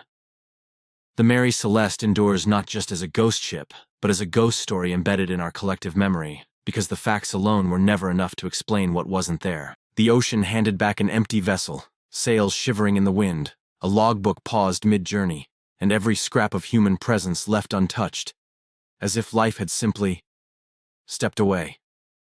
But not violently, not chaotically, just vanished. And so we return to this enigma again and again, because it's not only about a ship and its missing crew. It's about the discomfort of unanswered questions. Captain Briggs was a man of discipline and faith. He had sailed many voyages before, but this one he took with his wife Sarah and their baby girl Sophia. That choice alone was deeply human, combining duty and love, faith and risk. He trusted the sea enough to bring his family with him. He picked his crew not out of convenience but from conviction. Men he believed he could trust. They were calm men, proven men, family men. And they didn't scream, they didn't fight, and they didn't leave behind evidence of terror. They simply disappeared. What makes this mystery last is not what we know, but how all of it resists even the most logical conclusions. It's easy to talk of faulty chronometers and misunderstood storm damage, to point to ethanol fumes or rogue waves as culprits. But there's a point in every explanation where something frays, where the neat logic leaves behind the messier truth. Why didn't they come back? Why was the boat launched in seemingly calm seas, with no cry for help, no attempt to return, and no trace of them ever again? If they feared an explosion, why take no food or water? If they mistook flooding, why leave behind a ship that stayed afloat for weeks? And that's where the human element lives, in that fragile space between rationality and instinct, between knowledge and doubt. Because even the most seasoned captain can be wrong. Even a devout man can feel fear. And even the best-laid plans can fall to pieces when the sea chooses silence over explanation. That's what makes this story echo. Across time, across oceans, across every quiet moment, a sailor has stood watch and wondered how thin the line really is between control and chaos. In a world where we expect every question to yield an answer, the Mary Celeste defies that. It asks us instead to live with mystery, to accept that some stories do not belong to the living, no matter how many times we try to claim them. And perhaps that's what haunts us most of all. That we found the ship, but not the people. That we recovered the cargo, but not the choices. And that in the open sea, even when everything looks in order, something deep and invisible can still pull life away. Quietly, completely, and without a trace. It's a strange thing, really, how the ocean can cradle silence so completely that it begins to feel like memory. A ship like the Mary Celeste wasn't supposed to become part of a ghost story. It was built by hands, commanded by a man of faith and discipline, crewed by sailors with steady eyes and steady hearts. It set sail with purpose, with family, with hope packed in trunks and prayer stitched into every sail. And then, nothing. Just an empty deck, a meal untouched, a cabin preserved in almost reverent stillness, as though time had paused, waiting for someone to come back. But no one ever did. There's something deeply human about our need for closure. We look for signs, patterns, even whispers in the wind to explain what went wrong. But what makes the Mary Celeste endure isn't just the absence of answers. It's the presence of order where chaos should have reigned. We expect tragedy to leave scars, splintered wood, overturned chairs, maybe even a message scrawled in desperation. But here, the world was too still. The sails still flapped in rhythm with the sea. The child's clothes lay folded. The galley, though soaked and upended by storm, told no tale of violence. It's that calm, unnatural calm that echoes more loudly than any scream. And perhaps that's why the Mary Celeste lingers. Not in the history books alone, but in the collective space between fear and wonder. Because somewhere between November 25th and December 5th, 10 people stepped off the map, vanished from the ledger of the living. Captain Briggs, a man who penned letters of love to his mother just before departure, who boarded that ship with his wife Sarah and little Sophia, knowing that the sea was dangerous but trusting his ship, his crew, and his God. That man simply ceased to be. His boots were found beneath the bed, his sword still sheathed, not discarded, not stolen, simply left behind. And so the question persists, not because it's unsolved, but because it feels unfinished. We imagine the lifeboat lowering gently into the sea, each face turned back toward the ship one last time. We wonder what they saw, or thought they saw. A distant shape? A swell that rose too fast? A vapor in the hold that made lungs burn and hearts race? Or maybe just a misjudgment, a calculation born of fatigue, fear, and a faulty chronometer, where safety felt just a few feet away. And then the wind shifted. the rope snapped, and they were gone. There's a tragedy here that goes beyond the sensational. A man brought his family to sea, a place he knew, trusted, and believed he could master. And he disappeared into it. It reminds us that the ocean is not something we conquer. It is something we endure. And sometimes, not even that. That's why the Mary Celeste still sails through our minds. Not because it was cursed or attacked or spirited away, but because it was known, and then it wasn't. Because it belonged to people, real people, who packed for a journey and were never allowed to finish it. And because the ship came back without them, still afloat, still capable of reaching shore, just empty. As if the sea had accepted the vessel, but not its crew. You see, mysteries like this don't frighten us because they are unsolved. They frighten us because they could be us. A captain with a dream, a family with faith, a crew with skill, and still, one slip, one wave, one wrong moment, and we vanish too. That's the story the Mary Celeste leaves behind, not of ghosts, but of the thin, invisible thread that separates the known from the unknowable. And sometimes, the thread breaks. On the night of March 8, 2014, the world lost something more than just a plane. It lost a thread of certainty. Malaysia Airlines flight MH370, a towering Boeing 777, lifted off from Kuala Lumpur, carrying 239 souls, families, couples, businessmen, students, children. They were headed for Beijing, a routine red-eye flight that had made that same journey countless times before. But this time, it would never arrive. There was no mayday, no distress signal, no frantic calls from the cockpit. Just a calm voice from the first officer, just before silence fell. "Good night, Malaysian 370. And then, like a light fading in a storm, the aircraft disappeared from civilian radar. Imagine that. One of the most advanced passenger planes in existence vanishes from the skies. Not over some hostile war zone or remote mountain range, but somewhere above the busy and well-monitored South China Sea.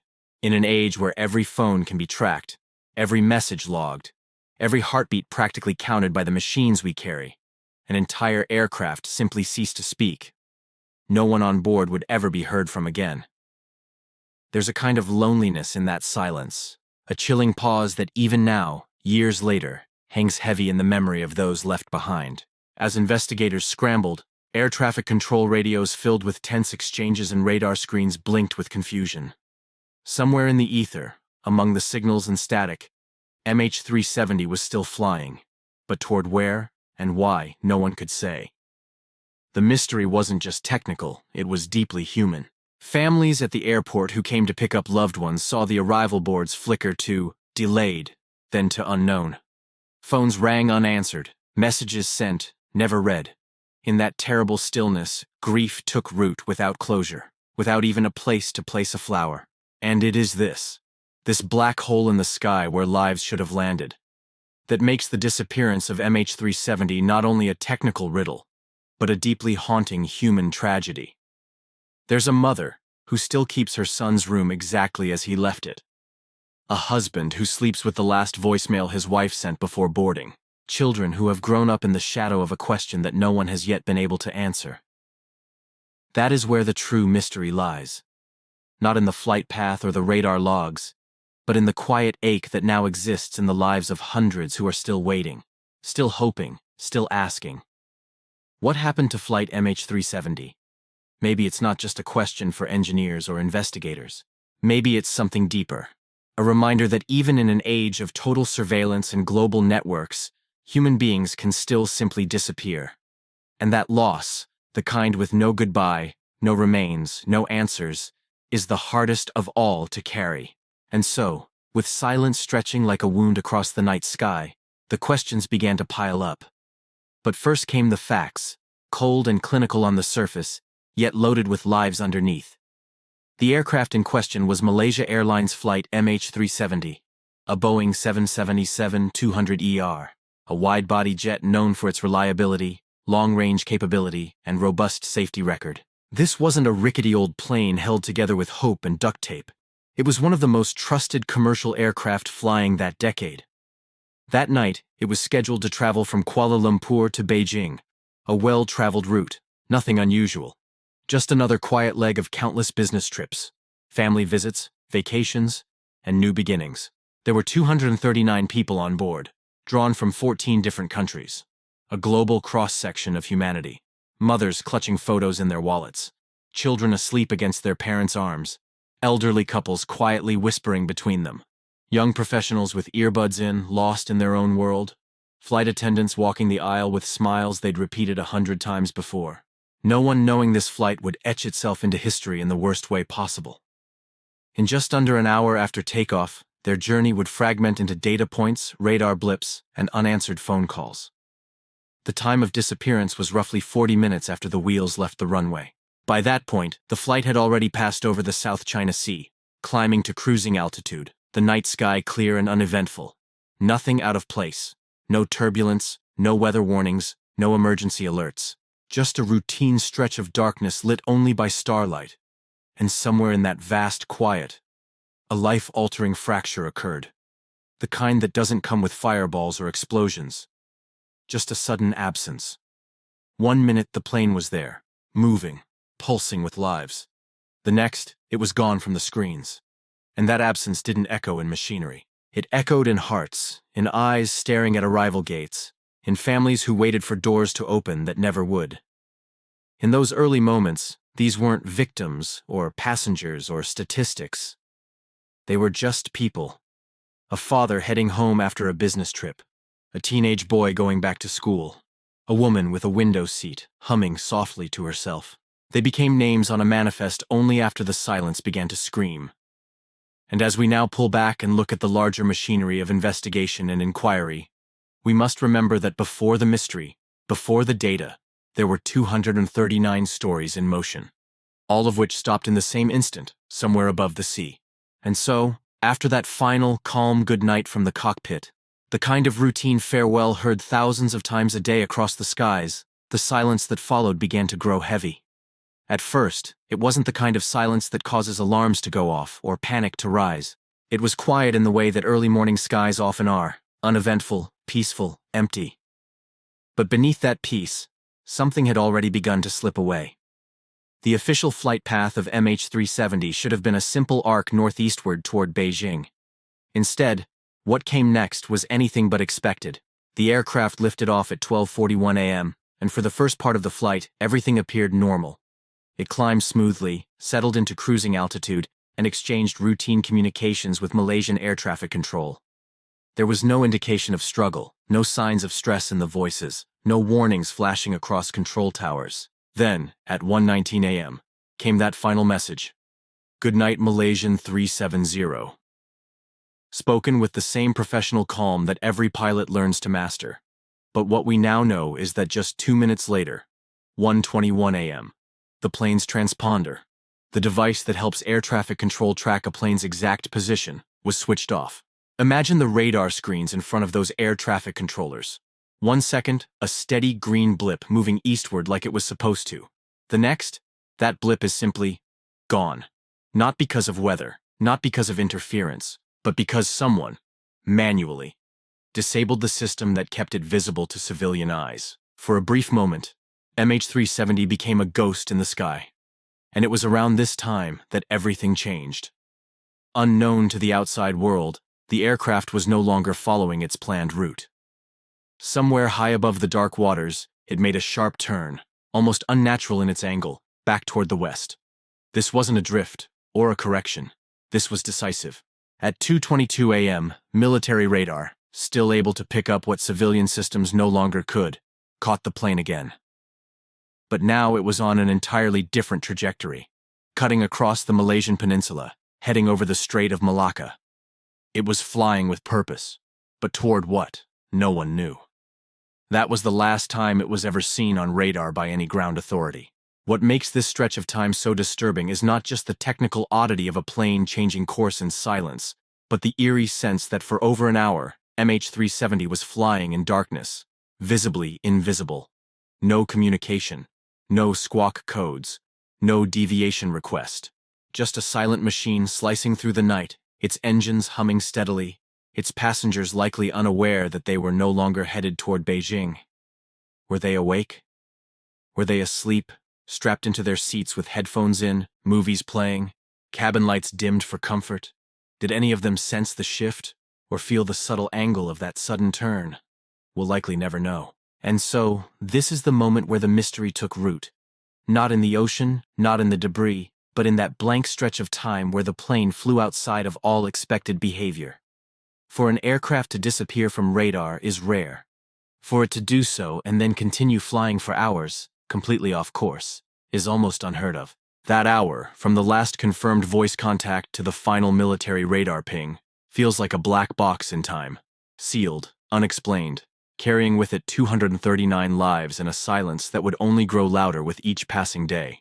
And so, after the final flicker of civilian radar vanished into silence at 1:21 a.m., what remained was the ghost of an aircraft carving an inexplicable path through the sky, far removed from where it was ever meant to go. From that point onward, the search for flight MH370 became not just a matter of technology and radar signals, but a profoundly human journey into uncertainty, one that tested the limits of our understanding and the depths of our sorrow. Military radar, still sweeping the dark night sky, caught glimpses of something strange. A sharp turn, unexpected, deliberate, westward. The aircraft didn't descend or falter as one might expect from a system failure or a plane in distress. No, instead it turned, cut across the Malaysian peninsula like a ghost ship in the sky, and headed out into the Strait of Malacca with steady, chilling purpose. For nearly another hour it remained within the fading grasp of military tracking systems, silent and uncommunicative, before it disappeared again, this time for good. But the machines didn't forget. Above the Earth, a British satellite belonging to Inmarsat continued to receive electronic whispers, brief, automated handshakes that occur between an aircraft and the satellite system, a digital nod that it was still alive in the sky. These weren't communications in the traditional sense, but data pings, no different than a phone letting the network know it's still connected. And it was from these pings that engineers created a method to sketch the plane's possible final journey. 7 arc-shaped rings, each representing where the plane might have been with every successive ping. The final ping came at 8:19 a.m., nearly 7 hours after takeoff, suggesting the aircraft flew for hours into the emptiness of the Indian Ocean. Somewhere along that last arc, MH370 is believed to have run out of fuel, the engine starving into silence, and fallen into the sea. That vast, unmarked arc became the focus of the most complex and sorrow-laden search operation in aviation history. But perhaps most haunting of all was the path it took to get there. That turn. That long stretch across open ocean. These were not the meandering signals of a plane in mechanical distress. They told a different story, one marked by intent.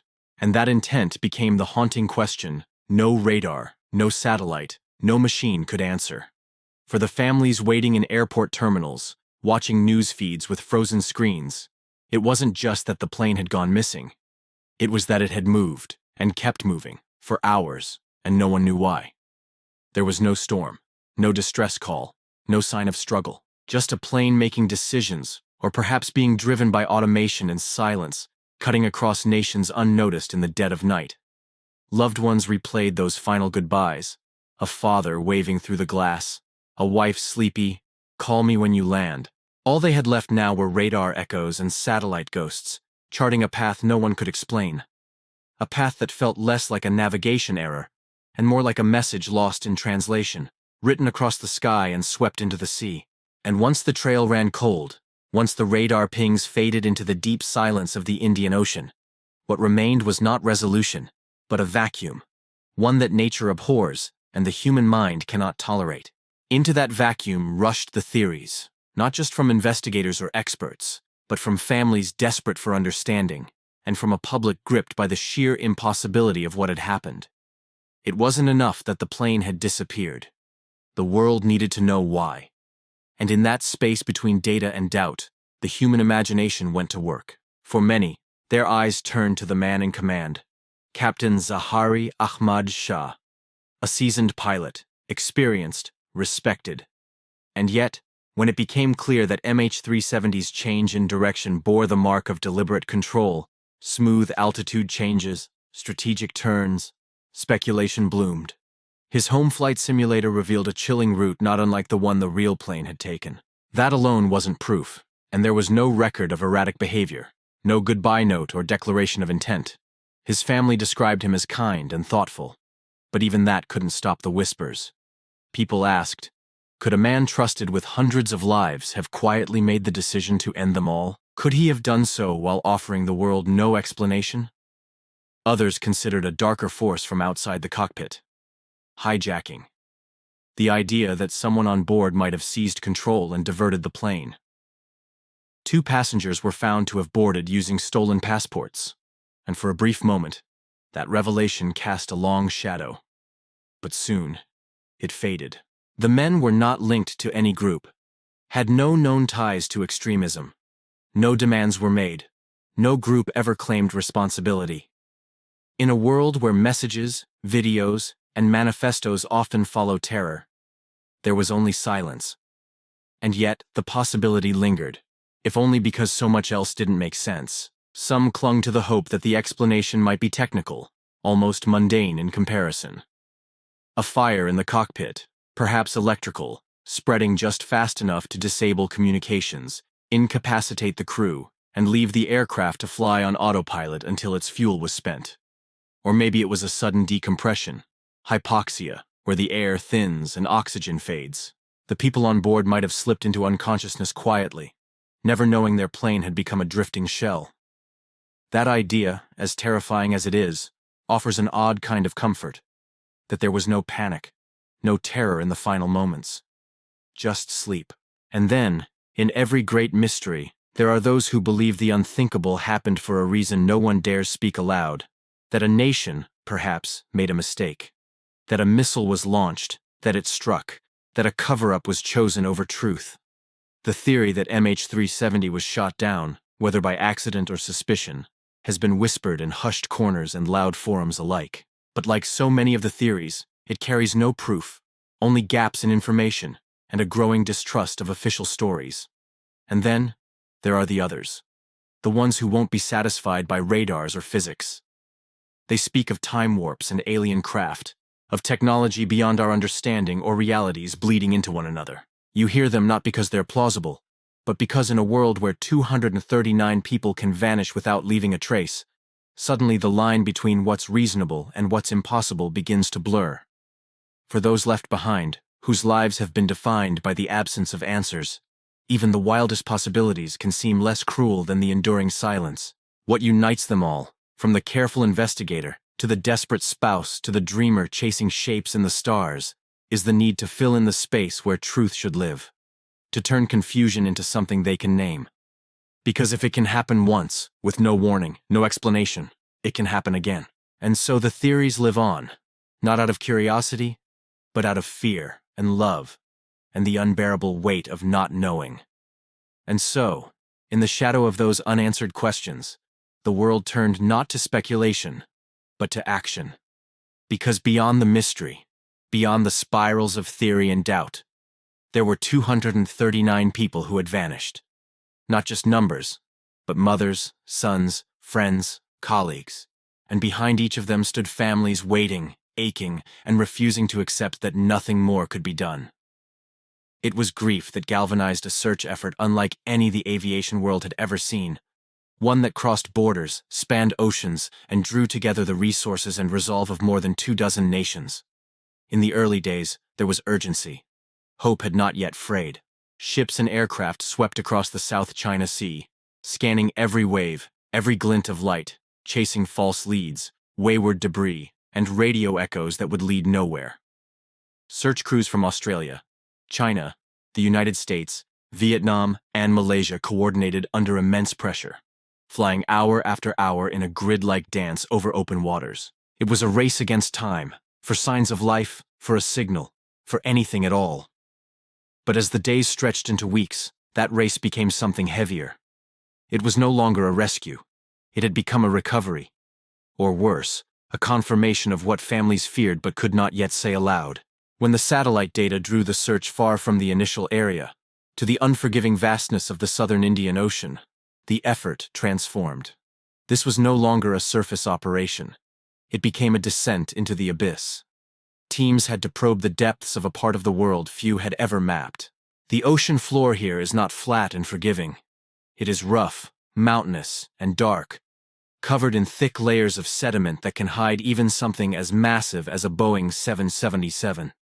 And yet they searched, deploying sonar equipment, autonomous underwater vehicles, and deep-sea mapping tools capable of withstanding pressure that would crush a human body in seconds. The scale was staggering. Over 120,000 square kilometers were methodically combed, not once, but again and again. The effort became one of the most expensive and technologically complex in history. And behind every decision, every redrawn map or shifted grid line, was the weight of human expectation.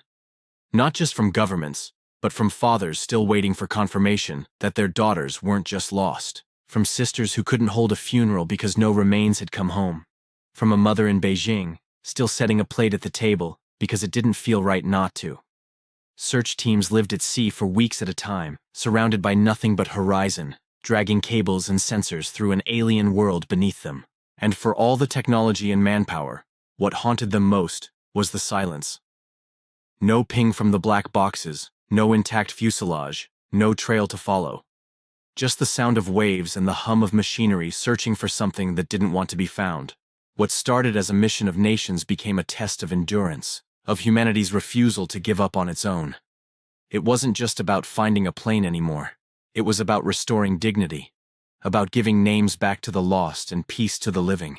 Every mile scanned, every seabed contour analyzed, was done with the knowledge that, somewhere beneath all that water, there might still be a piece of truth waiting to be brought into the light. But even as the ships returned to port and the sea fell still, the story was far from finished, because sometimes even the ocean cannot keep its secrets forever. On a quiet day in July of 2015, more than a year after flight MH370 disappeared, a single piece of debris washed ashore on the tiny French island of Réunion in the Indian Ocean. It was a flaperon, part of the wing, scarred by time and tide, but unmistakably from a Boeing 777. And in that moment, what had been abstract became heartbreakingly real again. The wreckage did not give answers, but it gave something else. It told the families that the plane had indeed gone down, and it whispered a terrible kind of confirmation that none of their loved ones would be coming home. For those who'd clung to the tiniest shred of hope, who'd replayed news briefings, scrutinized every theory, followed every sighting with desperate belief, that flaperon carried a weight beyond its metal and rivets. It was the first physical trace, the first touchstone of something that had become almost myth. And when authorities confirmed it belonged to MH370, the tears that followed weren't from surprise. They came from the slow settling of sorrow that had nowhere else to go. In the years that followed, more debris would be found, scattered across coastlines thousands of miles from where the flight was thought to have ended. Fragments turned up in Mozambique, Madagascar, and Tanzania. Bits of engine cowling, interior panels, pieces worn by salt and time. Each one underwent careful analysis, transported to labs and studied under forensic light. And each time a new piece emerged, families gathered around their televisions again, bracing for a new wave of grief. It's a strange thing to mourn through fragments, to have your only proof of loss come in jagged edges and torn metal. But for many, those fragments became sacred, because they meant the passengers of MH370 weren't forgotten. They meant that the world was still listening. And yet, even as more parts came to shore, the heart of the mystery remained untouched. The main fuselage, the black boxes, the cockpit, the final answers, lay hidden still, somewhere beneath kilometers of water and silence. For the families, each discovery was a cruel paradox. It brought them closer to the truth, but never close enough. It gave them pieces of the puzzle, but not the image they needed to make peace. You see, what the debris told us wasn't just about impact or drift patterns. It told us about the scale of this tragedy, about the journey these objects had taken, from sky to sea to shore, crossing entire oceans like messages in bottles. It reminded us that those aboard had been real, that their final moments were not just entries in a radar log or signals in a satellite's memory, but part of something terrible and human. And that even though the world moves on, the ocean, like grief, has a way of returning what we've tried to bury. So the flaperon, and every piece that followed, became more than wreckage. They became memorials in motion, not of an aircraft, but of 239 souls who vanished into the dark, and of the loved ones who still wait, not for miracles, but for meaning. And yet, Even as bits of the aircraft surfaced across distant shores, the full story stayed submerged. The wreckage confirmed loss, but not cause. So in the face of that persistent silence, the world of aviation had to respond. Not just with condolences or words, but with change. It wasn't just about understanding what happened. It was about making sure it couldn't happen again. Because when a plane disappears without warning, without a trace, it doesn't just leave behind families. It leaves behind a fault line in global trust. And across boardrooms and air traffic towers, that weight was felt. What followed was not dramatic or headline-grabbing. It was quiet, procedural, the kind of work that happens in long meetings and under fluorescent lights. But it was vital. Regulators moved to mandate better real-time tracking, the kind that could follow a plane minute by minute across any ocean or continent. New systems were proposed, ones that wouldn't rely on the aircraft's own transponder or black boxes alone. Instead, satellite-based tracking began to evolve, promising a world where the sky had no blind spots. It wasn't about technology for technology's sake. It was about never again hearing the words, "We've lost contact." But progress in the air came with a much deeper struggle on the ground. For the families, each new regulation, each safety upgrade, was a double-edged sword. It was necessary. It was right. But it also reminded them that these changes were born from their loss, that their loved ones had vanished into a void that might now be preventable, if only the timing had been different. And there's something cruel about that. To live in a world just slightly more prepared than the one your family needed. The emotional toll of not knowing is a kind of grief that doesn't fade. It lingers. It creeps into quiet moments and keeps questions alive at night. Parents, children, spouses, they've carried that weight now for over a decade. Some have held vigils every March. Some keep unopened birthday gifts or framed photographs beside candlelit altars. Some, in the face of silence, became experts in aeronautics, ocean drift theory, satellite tracking. Not because they wanted to, but because they had to. In the absence of answers, knowledge became their lifeline. There were moments, many, where they felt abandoned. Governments turning away, search missions suspended, theories peddled and dismissed on talk shows like curiosities. And still, they carried on. Their grief didn't end when the world stopped watching. It didn't pause when the headlines changed. For them, time moved forward, but the pain remained in place, frozen, held in that moment after the last contact, that quiet, unresolved goodbye.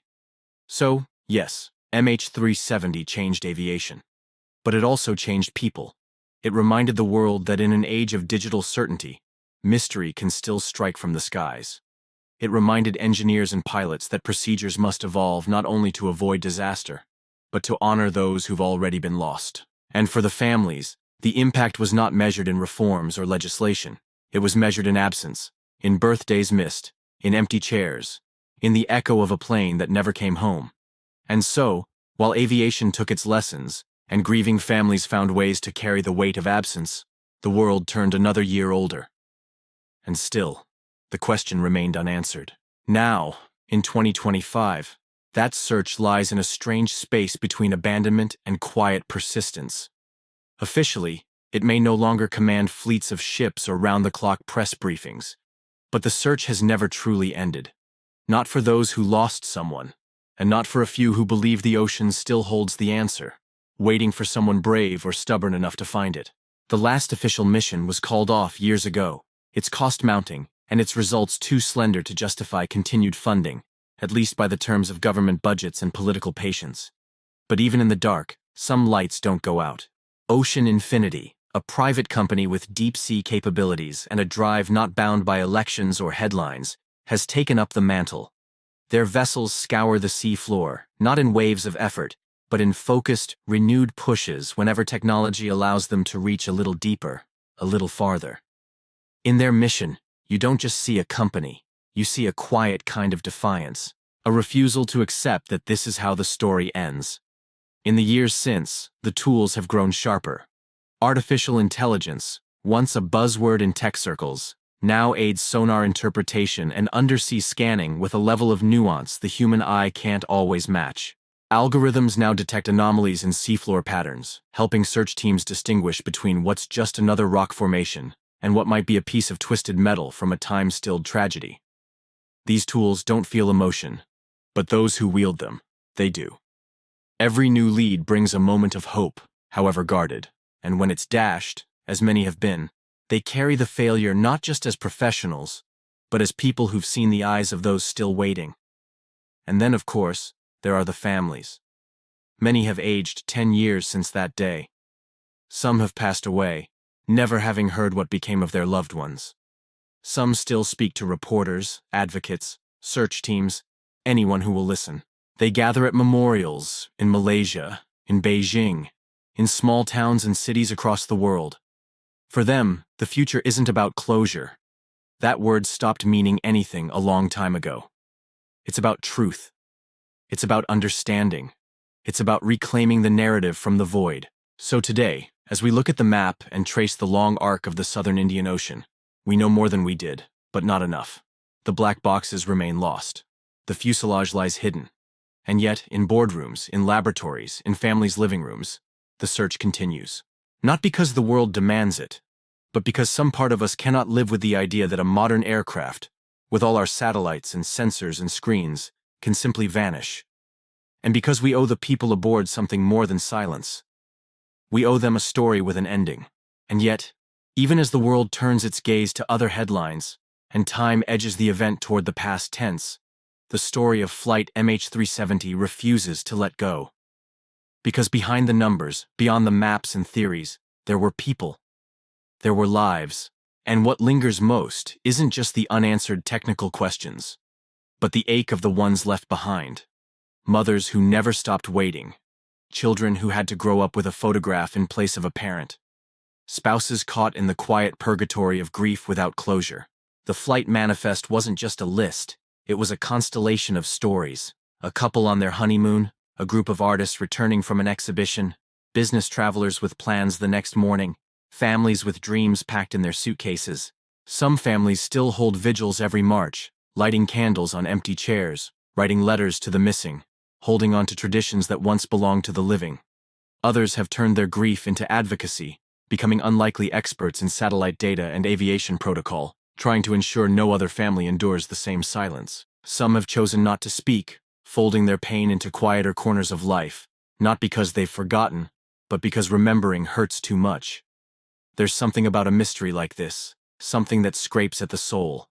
Not knowing is its own kind of torment. It turns every possibility into a prison of imagination. Did they suffer? Did they sleep? Did they know? Questions with no answers become companions, and in that space, grief becomes more than sorrow. It becomes a waiting room with no clock. But there's also a strange unity in that loss, in that global mourning. People from different nations, speaking different tongues, found common ground in shared absence. Strangers became support groups.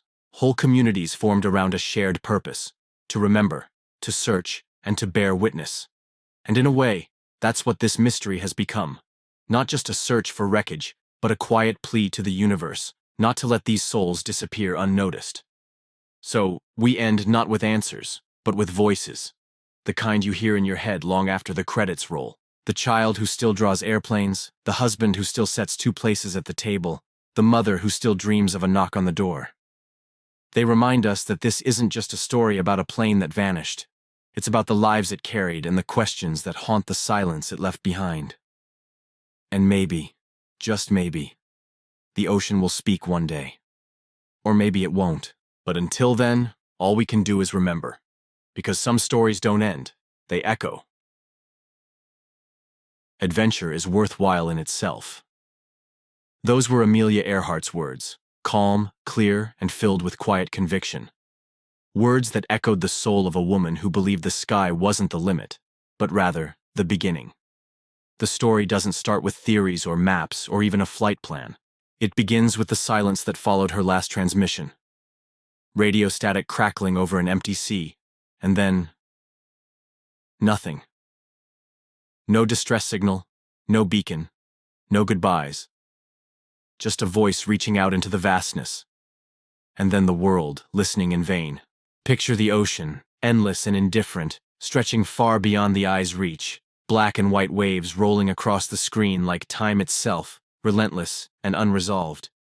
The camera pans slowly over old maps, weathered and creased, with penciled routes that end abruptly in the middle of nowhere. A Lockheed Electra glides across the sky, grainy in archival footage, its silver body shimmering against the clouds, unaware it will become a ghost. Radio dials flicker. An operator leans in, straining to make out a garbled message. The air feels heavy, like the moment before a storm. It wasn't supposed to end this way. She was a hero in motion, a figure so embedded in the spirit of progress that her very presence in the cockpit seemed to promise that the future had already arrived. But fate, or chance, or something else entirely, had other plans.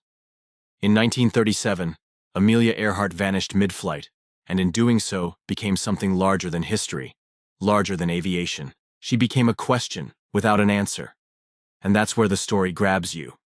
Not just the mystery itself, but the humanity suspended inside it. The tension between her voice, full of purpose and determination, and the silence that swallowed it whole. The grainy newsreels aren't just film. They're fragments of a world trying to understand how someone so full of life could disappear into thin air. The headlines weren't just words. They were shock, grief, and awe wrapped into a single unthinkable moment. And as those black and white images flicker on screen, as the ocean roars and the static crackles once more, the world leans in, still hoping for a voice to answer back. It's not the disappearance that haunts us. It's the person who disappeared.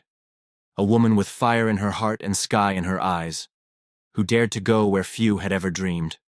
And then, just like that, she was gone. And so, after the static fades and the ocean swallows her last words, we're left with a silence that begs for more than answers. It begs for understanding. Before she became a legend lost to the waves, Amelia Earhart was a force that shook the sky and stirred the world beneath it. To really grasp the weight of her disappearance, you have to understand the woman behind the cockpit, the one who didn't just chart flight paths, but rewrote expectations, line by line, in a world that often told her no. She wasn't simply the first woman to cross the Atlantic alone in the cockpit of a plane, though that feat alone carved her name into history books and carved open the skies for every girl who'd ever been told not to dream too big. She wasn't just chasing records, she was chasing meaning, pushing against the gravity of society's doubts with every takeoff. Crowds gathered to watch her take flight, not just because she was skilled, but because she was daring in a way that made people believe the impossible might not be so far away after all. When she stepped out of those planes, goggles pushed back, windswept and smiling, she carried with her more than the scent of engine oil and cloud. She carried hope. Her friendship with Eleanor Roosevelt wasn't born of convenience or politics, but of shared conviction. These were women who knew the world didn't expect them to speak loudly, much less lead, and yet they did so with purpose and grace. Earhart wasn't content being a symbol. She was deliberate, methodical, fiercely intelligent. Behind those photos, the ticker tape parades, the headlines, the cheers, was a person who studied meteorology, who obsessed over aircraft design, who pored over navigation charts late into the night because for her, flying was never about fame. It was about freedom. And still, even with the accolades and the public adoration, she remained grounded in the quiet intimacy of her own words. Letters to friends revealed someone thoughtful, sometimes weary, always curious. Her love with George Putnam, while often overshadowed by her exploits, showed a woman who understood partnership as something mutual, built not on possession, but respect. She never needed to be saved. She only wanted to be understood. So when she vanished, it wasn't just a pilot who went missing. It was a voice, a vision, a reminder that the human spirit, when unafraid, can rise beyond its era. The search for answers continues not only because we want to know what happened, but because part of us still hopes to touch that spirit once more. We don't just mourn the loss. We mourn the silence that followed. And when the world had come to know her not only as a record breaker but as a voice for courage, Amelia Earhart set her sights on something even grander. A final flight that would stretch not just across continents, but across the edges of human endurance. It wasn't enough to have flown across oceans or stood before crowds. This time, she would try to wrap herself around the very shape of the planet. A journey longer than any she had attempted, more complex in every sense, and far more unforgiving if anything went wrong. It was 1937, and the plan was bold, a circumnavigation of the globe along its widest path close to the equator. covering some 29,000 miles in total. Not just a stunt, not just a personal goal. This was a statement, a culmination of everything she had fought for and flown for. Her aircraft, the Lockheed Electra 10E, was more than a machine. It was her companion, stripped and outfitted for distance, turned into a flying lifeboat against a planet that gave no guarantees. Her navigator, Fred Noonan, was an experienced man who had once mapped routes across the Pacific for Pan Am. Together, they were not just passengers of ambition, they were professionals who knew the sky and all its mercurial moods. One by one, they touched the world. From Oakland to Miami, from South America to Africa, across the Indian subcontinent and the sweeping blues of Southeast Asia. They traced the lines between cities, coastlines, islands, and airstrips with the precision of a clock and the patience of travelers who knew that each successful landing was earned. Archival footage might show them smiling, waving to crowds, refueling under the bright sun of some foreign port. But behind those brief moments was a rhythm of constant calculation. Weather reports, fuel estimates, flight plans that had to adjust by the hour. Every day brought them closer, but also deeper into regions where help could not reach, and radio signals faded into static. By the time they reached Leh, in Papua New Guinea, they had already conquered most of the journey, more than 22,000 miles behind them, and the vast, empty Pacific ahead. The next leg was perhaps the most dangerous. Leh to Howland Island, a remote speck in the water so small, so isolated, it might as well have been a dot on a shifting canvas. The precision needed to reach it was unforgiving. They would be flying blind across hundreds of miles of open ocean, relying on celestial navigation, limited radio contact, and a fragile trust in technology that, while advanced for its time, was still far from certain. It wasn't just another flight. It was the edge of everything: distance, endurance, resolve. And yet, they pressed forward, because that's what people like Earhart did. They pressed forward into the unknown, knowing full well that the unknown does not promise mercy. And so, with most of the world already behind them, they took off from Leh in the quiet hours of July 2, 1937. It was a long stretch of ocean ahead, and no room for error. The sky was overcast, and the radio reports from the time suggest that visibility may have been poor. But they went anyway, because that was the nature of the journey, not a test of ease, but of resolve. Somewhere out there lay a speck of land named Howland Island, carved barely wide enough for a runway, and even smaller in its ability to be found across the endless blue. It was no welcoming harbor, just a place marked on a map and hoped for in the dark. In the hours that followed, radio transmissions came in brief, unclear fragments. The Itasca, a U.S. Coast Guard cutter stationed near Howland to guide them in, listened closely. Earhart's voice crackled through the static, close and far at once. She was searching, adjusting, trying to find a signal, trying to be found. Her last confirmed words were as precise as they were haunting. "We are on the line, 157-337. We are running north and south." A sentence drawn straight from a navigator's playbook, yet carrying the unmistakable tone of strain. Not panic, not yet, but uncertainty. The kind that settles in when every tool you have is telling you nothing at all. Then came the silence. The kind of silence that history does not break. No distress call, no coordinates, no flare from the horizon. Just the open Pacific, vast and unbending, and two people somewhere in it, beyond the reach of maps, machines, and memory. We often speak of disappearance like a single moment, as if someone steps through a doorway and is gone.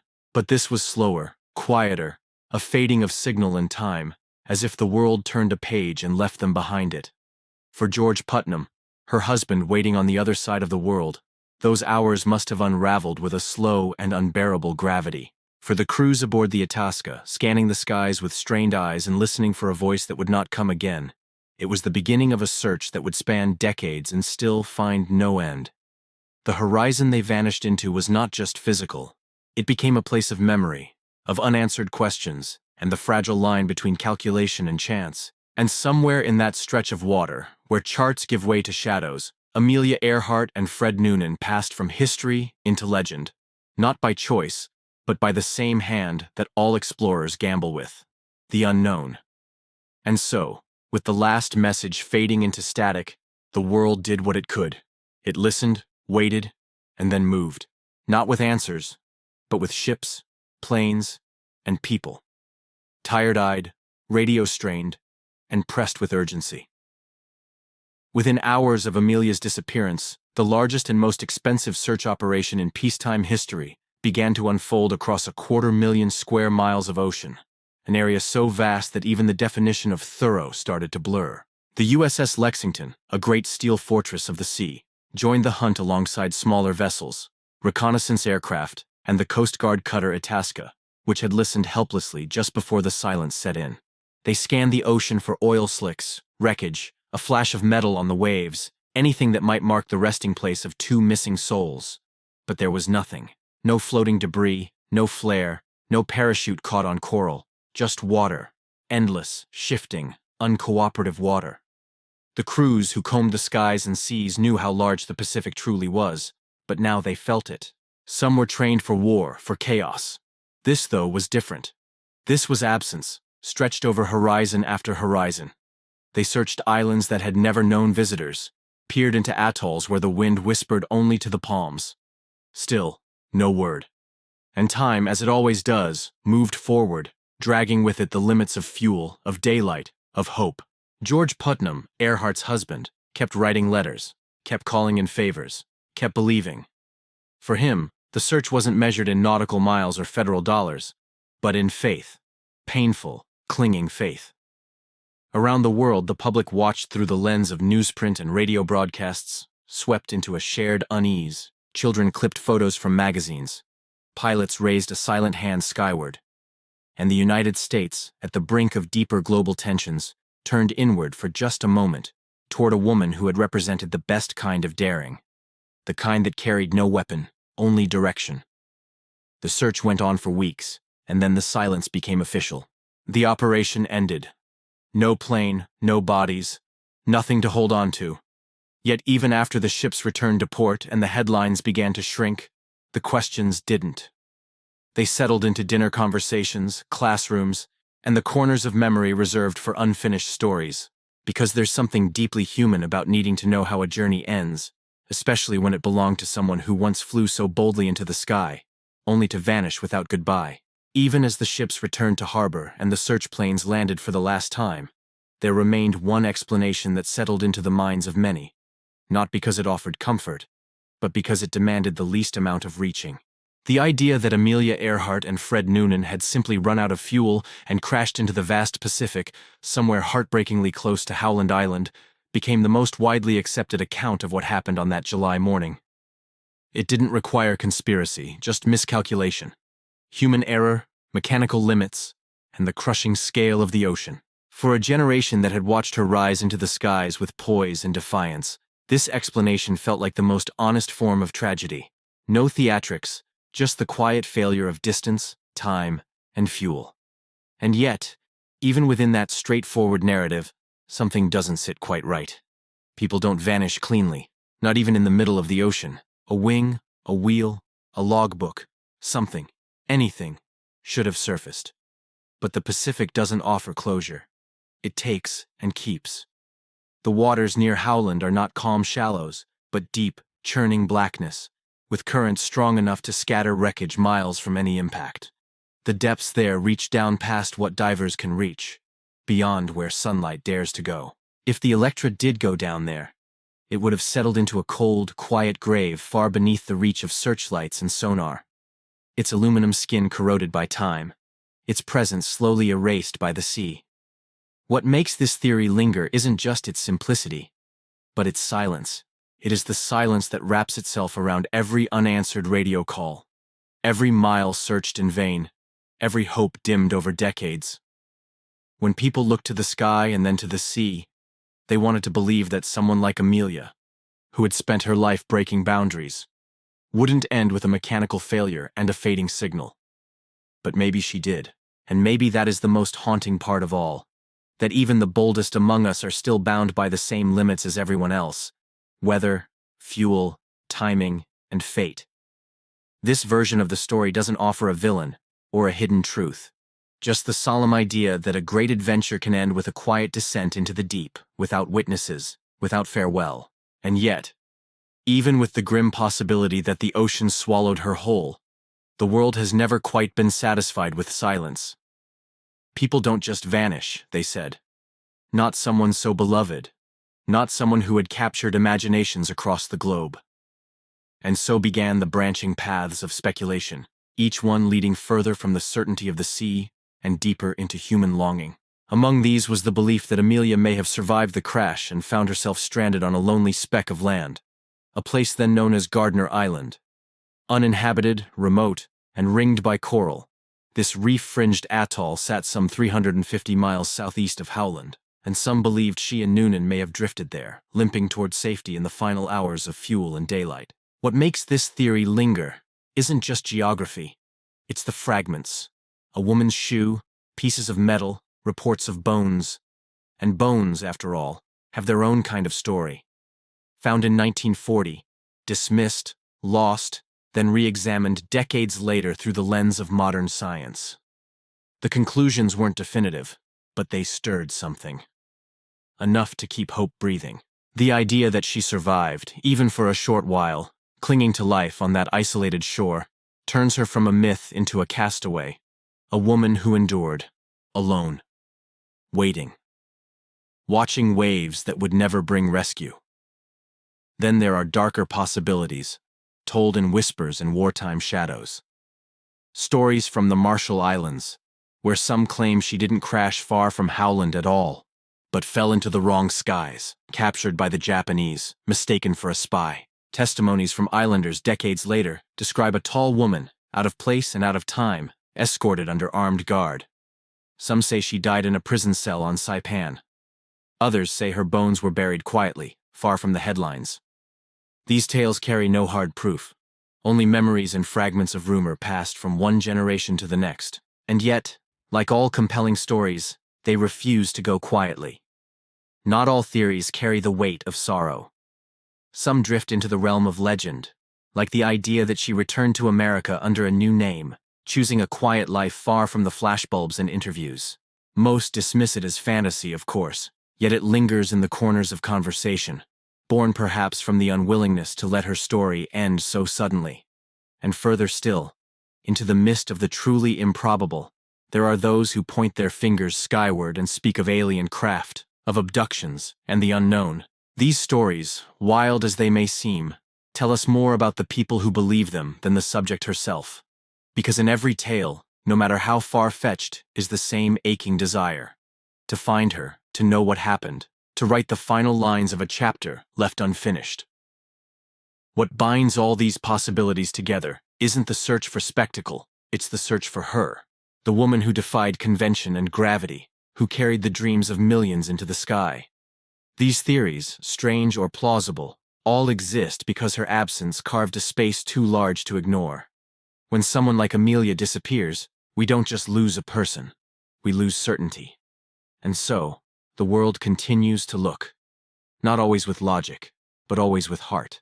Because somewhere, whether in coral sand or ocean trench or whispered story, is a truth still waiting to be found.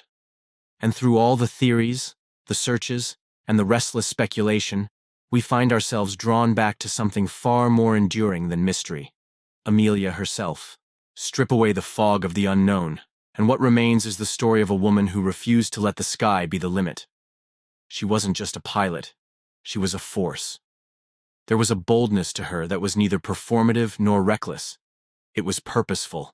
Whether writing in her own hand or speaking in clipped radio transmissions, Amelia had a presence, calm and steady, as if the altitude settled her soul. In her letters there is warmth, a wry humor, and an unmistakable sense of resolve. She once told her husband, George Putnam, not to grieve if she didn't return, because she was doing what she was meant to do. And that right there, that simple, unwavering commitment, echoes louder than any final transmission. Her relationship with Putnam wasn't the stuff of grand romantic tales. It was something quieter, more grounded. She once described marriage as a partnership between equals, and that's what she expected. A woman ahead of her time didn't want to be anyone's shadow, and he, to his credit, didn't ask her to be. In the way she lived and loved, she was consistent, measured, deliberate, and clear-eyed about her choices. And that honesty makes the loss all the more human. Because what vanished wasn't a symbol, it was a person. Someone who knew the risks and flew anyway. She carved a space in history, not just with altitude records or newspaper front pages, but by showing what it looked like to live life unapologetically. The young girls who saw her as proof that they too could chart their own course grew up to design spacecraft, lead flights, and challenge ceilings, both glass and otherwise. The ripple effect of her life touched corners of the world she never got to fly over. NASA astronauts, Air Force pilots, and even schoolchildren placing her photo in classroom corners, all quietly thanking a woman who dared. And so the legacy of Amelia Earhart doesn't live in the theories or the search zones marked on sonar grids. It lives in the reverence of her name etched onto airport runways, molded into statues, tucked into museum exhibits, and inked onto postage stamps that carried letters across oceans she once crossed in the sky. It lives in every woman who ever looked at the cockpit of a plane and thought, "That seat could be mine." That's the human story, the part no disappearance could erase. Because long after the engines went silent, her voice carried on.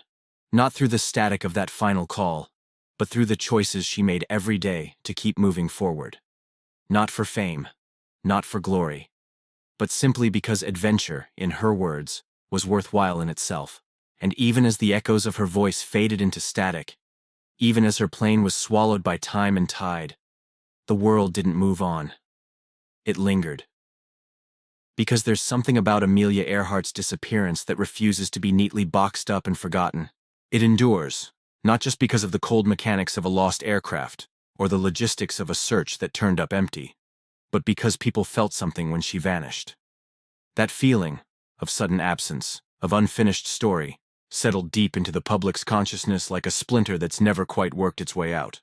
The lack of a black box, the vastness of the Pacific, and the limited tools of 1937 are often cited as the technical reasons why we never found her. But that's not really why the mystery holds us. It holds us because she mattered. Because for millions, she represented something rare, a person who didn't just dream, but followed that dream into the sky and disappeared chasing it. In a world full of neatly catalogued endings and boxed-up narratives, hers defied the script. That alone made it immortal. And over the decades, as technology marched forward and new tools offered new chances, each expedition reignited the hope that maybe, just maybe, this time would be different. That maybe we would finally find the answer, and with it, some closure. But every time the sonar scans came back blank, every time the bones proved inconclusive, the mystery only deepened its roots. And somewhere inside that, we saw ourselves. Our longing for resolution, our need for meaning, our refusal to let go when something feels unfinished. Her fame amplified it, yes, but it was the humanity behind that fame that gave the mystery its staying power. It's not about a missing plane. It's about the ache of an incomplete sentence in a life that had already told such an extraordinary story. And in a strange way, that ache has become part of her legacy. It keeps her alive in our minds, not as a figure frozen in time, but as a question still hanging in the air. Her face, captured in grainy photographs and stamped on our history, looks out across decades not with fear, but with quiet determination. As if to say that some mysteries aren't puzzles to be solved, but stories meant to be remembered. That's why the mystery hasn't faded. Because somewhere out there, beneath the waves or hidden in time, is the missing chapter of a woman who dared to chase the sun. And as long as we care to look, her story won't ever be over. And so, with time marching forward and memory refusing to let go, the search did not end. It simply evolved. Long after the world had stopped expecting a rescue, many never stopped looking for an answer. As the decades passed, the tools of exploration grew sharper, more precise. The ocean that once seemed infinite became less mysterious, inch by inch, ping by ping. In the dark silence beneath the Pacific, researchers deployed sonar scanners, underwater drones, and high-resolution imaging to chase shadows on the seafloor. Expeditions were launched, some fueled by institutions, others by private passion, expensive, exhausting efforts driven not by obligation, but by a quiet need to close the circle. And yet, each dive returned with the same reply. Nothing definitive. Just silence, once again. Organizations like Tiger pressed on, walking the fine line between hope and evidence. Each fragment, each rumor, each reanalyzed photograph was studied and debated. Bones once dismissed were later re-examined with DNA techniques that hadn't existed a generation ago, offering hints that felt like whispers from the past, but they, too, refused to speak clearly. More recently, artificial intelligence and satellite mapping joined the hunt, feeding new eyes and minds with old data, hoping that fresh patterns might emerge. And through it all, Amelia remained where she had always been, suspended between history and possibility. Her story stayed alive not just in the hearts of those who knew her name, but in the hands of those still trying to trace her final path, as if the act of searching itself had become a way of keeping her present. And so we arrive at the quiet end, or perhaps the quiet continuation, of a story that never truly ended. A woman with her hands on the controls, eyes fixed on the horizon, chasing a line around the world, and then vanishing into the very sky she once conquered. There's a kind of poetry in that, not of tragedy, but of the unknowable. Not all stories are meant to be solved like puzzles. Some are meant to be held, like a photograph with a corner torn off, or a name spoken softly in the dark. Maybe Amelia Earhart didn't intend to become a myth. Maybe she only wanted to see how far a human being could go. But when she disappeared, she didn't just leave behind questions. She left behind a mirror in which people saw courage, ambition, uncertainty, and wonder. In the end, we may never find the answer written in sand or seafloor, but we remember her not just because she vanished, but because she lived boldly. She walked into the wind, climbed into the sky, and kept going. And that is something the world has never forgotten. Whether the truth lies in a rusting wing beneath the ocean, or in a quiet place time has buried, her story endures, unfinished, undimmed, and still soaring. 1971, a day like any other. Somewhere in the gray folds of an American afternoon, a man dressed in a dark suit and tie stepped calmly through the airport in Portland, Oregon. He carried a briefcase in one hand and a quiet, almost forgettable demeanor in the other. To most, he would have seemed like any other traveling businessman, one of the countless shadows moving through the terminal. But the man who gave his name as Dan Cooper had something else in mind, something few would ever dare, and none would ever repeat. Hours later, that same man would vanish into the night sky, leaving behind a storm, a plane full of frightened people, a bag with $200,000, and a mystery that would echo down the corridors of time. He boarded Northwest Orient Flight 305 like a ghost in the machine, unremarkable, yet fully present, and settled into his seat in the rear of the aircraft. The people around him didn't know they were about to become part of something they'd retell for decades. He was polite, even charming in a distant way, ordering bourbon and lighting a cigarette as though he'd done it 1,000 times before. There was no shouting, no hysteria, only a folded note handed to a stewardess, who at first thought he was just another lonely man offering his phone number. But it wasn't that. "I have a bomb," it said, and just like that, the everyday faded away. This wasn't just a crime. It was a performance, a calculated vanishing act. No one was hurt. No violence was needed. He made his demands with the same tone one might use to order room service, calm, almost bureaucratic, as if he understood how people worked, how the machine ran, and how to move through it without raising too much alarm. He didn't need chaos. He needed quiet compliance, and he got it. The plane landed in Seattle. The money was delivered. The passengers were released. And then, with only a skeleton crew left aboard, they were airborne again, heading south under the cloak of nightfall. Somewhere over the thick woods of southwestern Washington, with the storm beginning to swell and the winds pushing against the body of the plane, he opened the rear stairway. No hesitation, no farewell. Just the sound of rushing air and the weight of a gamble that defied logic. And then he jumped, slipping into the black, cold sky like a man who'd already made peace with the consequences. Or maybe didn't care what they were. That single act split history into a before and an after. And when the plane touched down again, it was without the man the world would come to know, or rather, never truly know, as D.B. Cooper. There's something uniquely haunting about the way he disappeared. No body was found. No parachute. No trail of footsteps in the mud. Just silence and speculation. And in that silence, something strange happened. Cooper stopped being just a man and became something more. An echo, a question mark hanging in the American psyche. And even now, after all these years, when someone speaks his name, you can feel the weight of it. The sense that maybe, just maybe, a man can fold himself into the shadows and never be found again. That perhaps, in the right moment and under the right storm, you could vanish too. And so, after that leap into darkness that would echo through the decades, we rewind the clock just a little, to the moment before legend took flight. It was November 24th, 1971, the eve of Thanksgiving, a day most people were focused on family, food, and the promise of a long weekend. But for one man, dressed in a dark suit and a thin black tie, his plans did not involve turkey or tradition. He walked through the boarding gate at Portland International Airport like any other traveler. Polite, unremarkable, mid-40s, clean-cut, wearing sunglasses indoors. There was nothing in his posture or expression to suggest he would soon commit the only unsolved case of air piracy in commercial aviation history. He bought a one-way ticket under the name Dan Cooper, cash, no questions asked.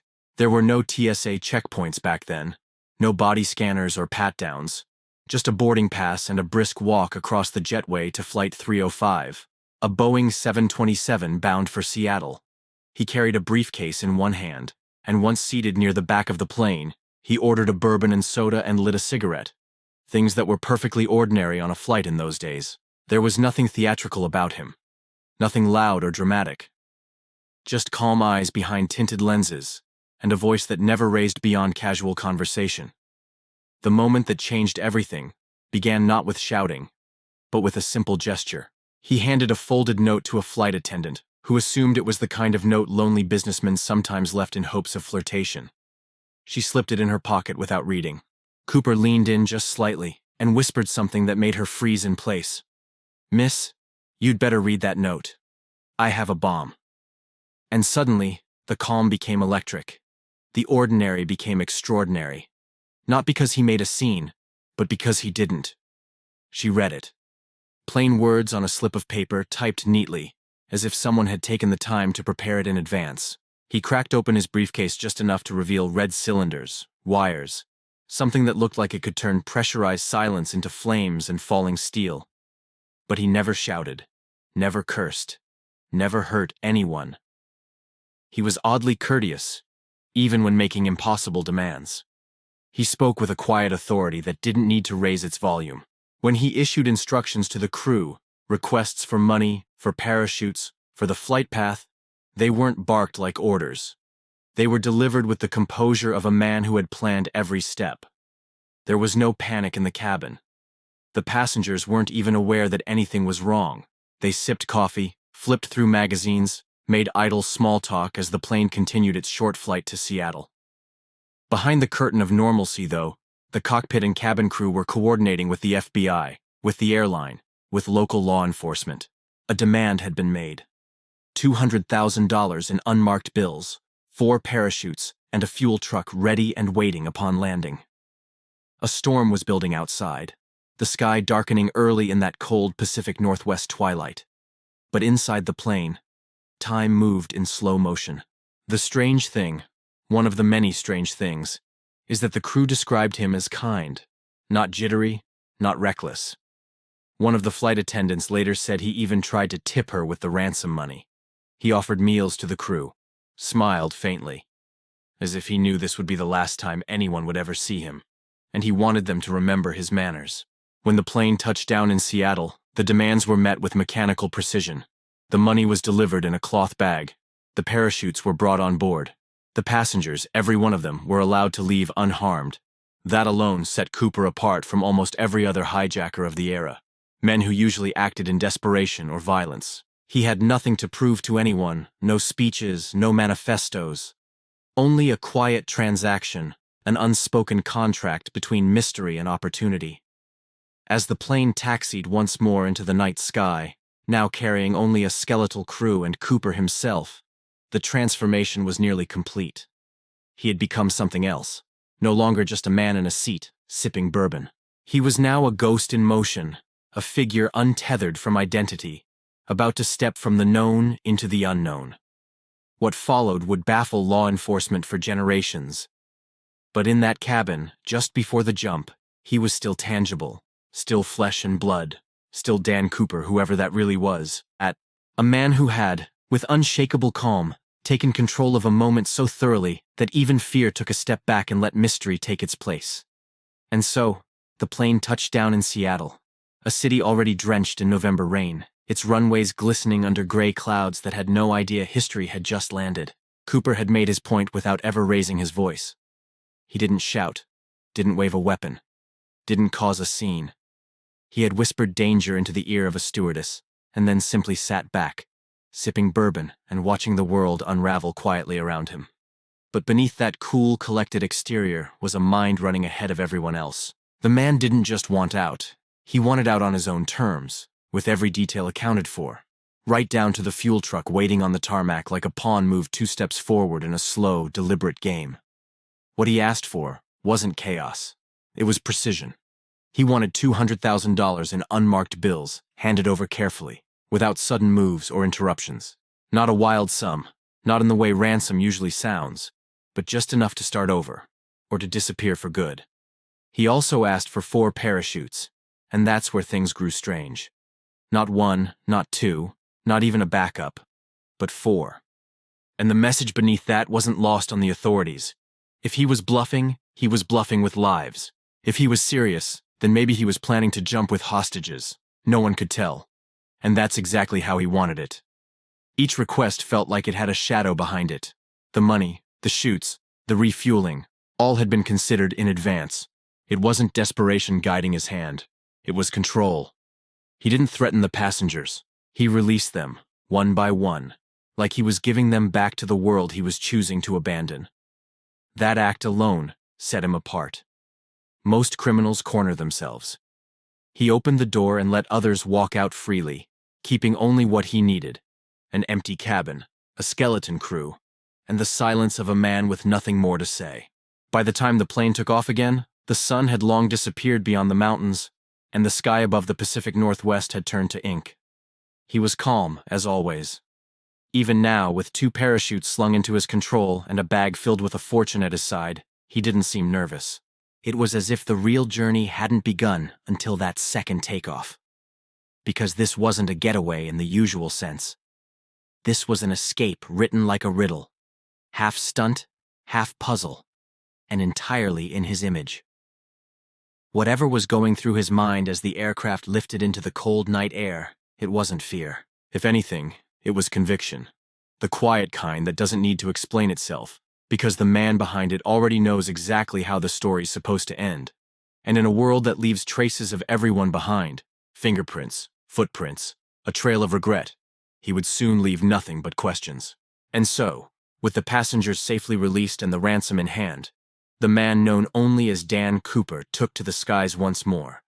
This time not as a passenger, but as a shadow stepping toward the edge of legend. The plane lifted off from Seattle under his command, slicing through the night as it moved southward, low and deliberate, as Cooper had instructed. There was no panic, no theatrics, just the low hum of engines and a storm boiling in the distance. He moved with the kind of calm you only see in men who have already made peace with the consequences. As the rest of the country was settling into their Thanksgiving Eve, this man was preparing to vanish from the fabric of history itself. Inside the rear of the Boeing 727, the air would have been colder, louder, lonelier. Cooper, still in his business suit and dark sunglasses, opened the rear air stair, a feature peculiar to that aircraft and rare among commercial planes. It was a calculated move.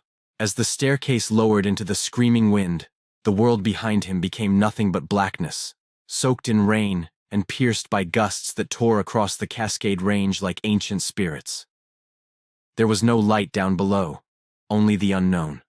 No cities, no roads, just the wilderness of southwestern Washington, where trees crowd the earth like silent witnesses and the cold cuts deeper than fear. He jumped. No announcement, no hesitation. Just a man, clutching a bag of cash, stepping off the edge of civilization and into the raw, merciless dark. Some believe he planned every second of that descent. Others say he made a final, fatal miscalculation. But no one saw the parachute open. No one saw a figure drifting against the clouds. The only thing that followed was silence, and the rumble of the plane as it continued its flight. Emptier now, not just of one man, but of certainty. On the ground, the storm poured over forests that hadn't changed in centuries. Rivers swelled, cold fog tangled through the valleys. If he hit the trees, the branches would have been like knives. If he hit the water, it would have been like striking concrete. And if he hit the ground, well, it was the kind of terrain that didn't give up its dead easily. No mayday call ever came, no beacon, no trail of light, no broken parachute flapping in the wind. Cooper had simply ceased to be. The pilots landed safely hours later, carrying only the echo of what had occurred. Search teams would soon scour the land beneath that flight path, combing through ridges and ravines. But for that brief moment in time, D.B. Cooper had become a ghost. A man who walked onto a plane with a briefcase and a plan, and who stepped out into the storm like he belonged to it. It wasn't just a disappearance, it was an act of vanishing so complete it almost felt poetic. As if in the end, the night had swallowed him whole. And so the plane kept flying, empty of its ghost. A man who had simply vanished into the wild with a sack full of cash and a story no one could finish. As the Boeing 727 touched ground once more, it carried only silence where answers should have been. And then came the hunt, not just for a fugitive, but for meaning, for closure, for the shape of a man in the mist. They called it Operation Norjack, the largest manhunt of its kind at the time.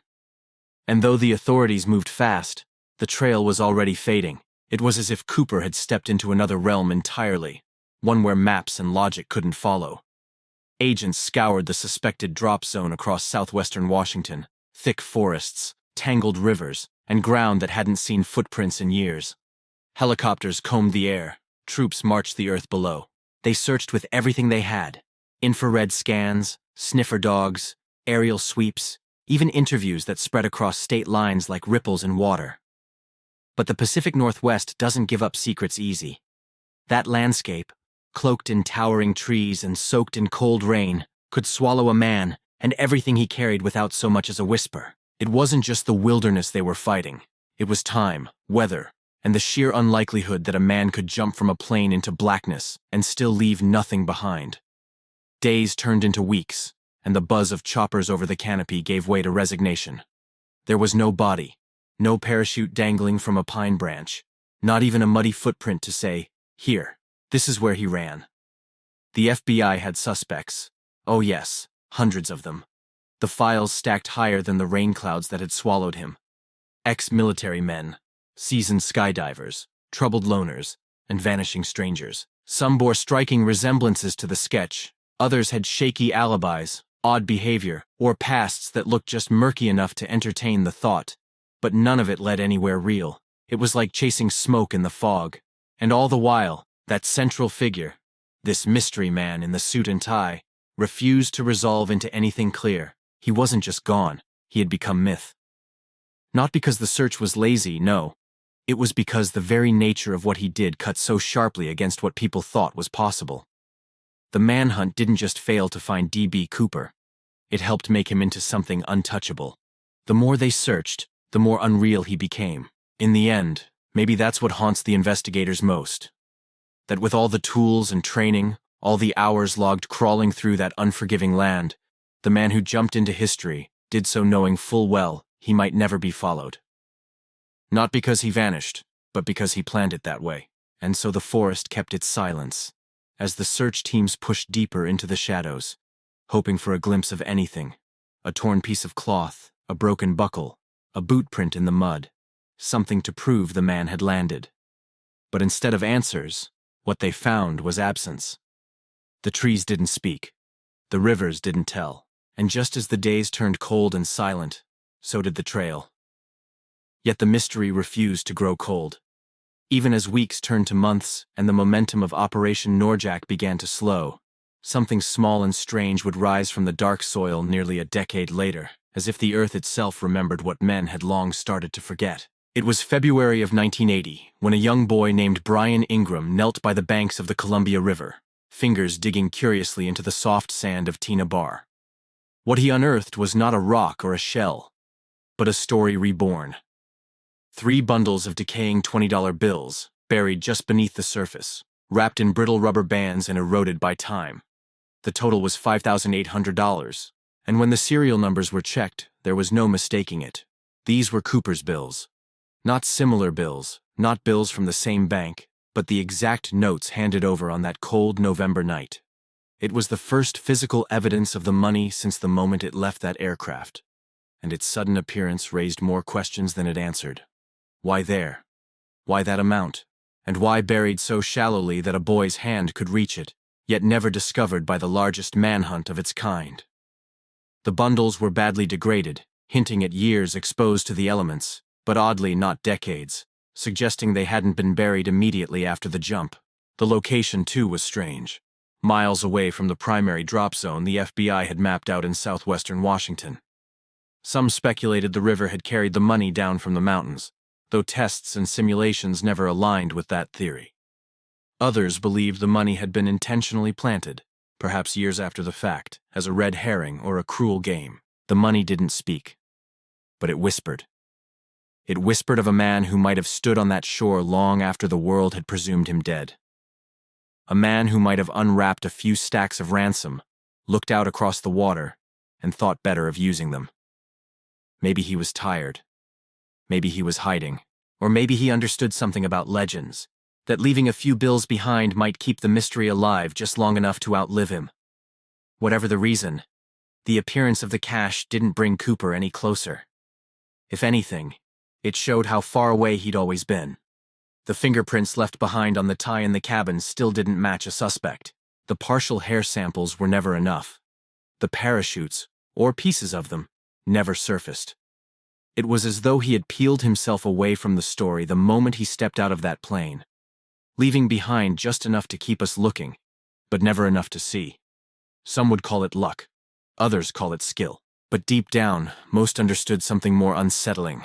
The idea that a man could walk into our world with a name as plain as Dan, craft an act that changed the course of history, and then walk right out of it again, never to be found, not in the woods, not in the rivers, and not in the data.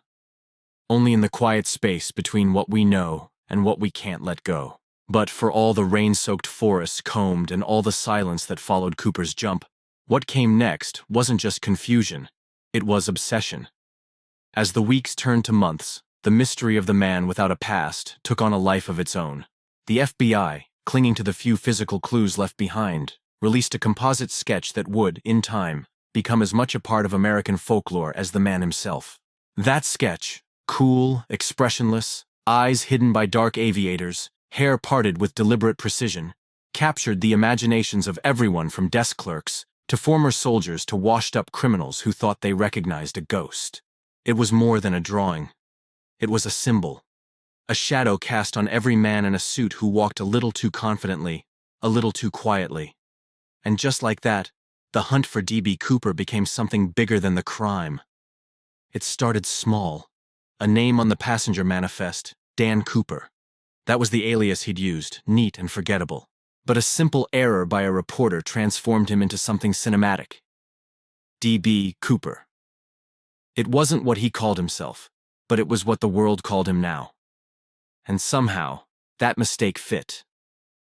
It gave the mystery its heartbeat. Reporters ran with it.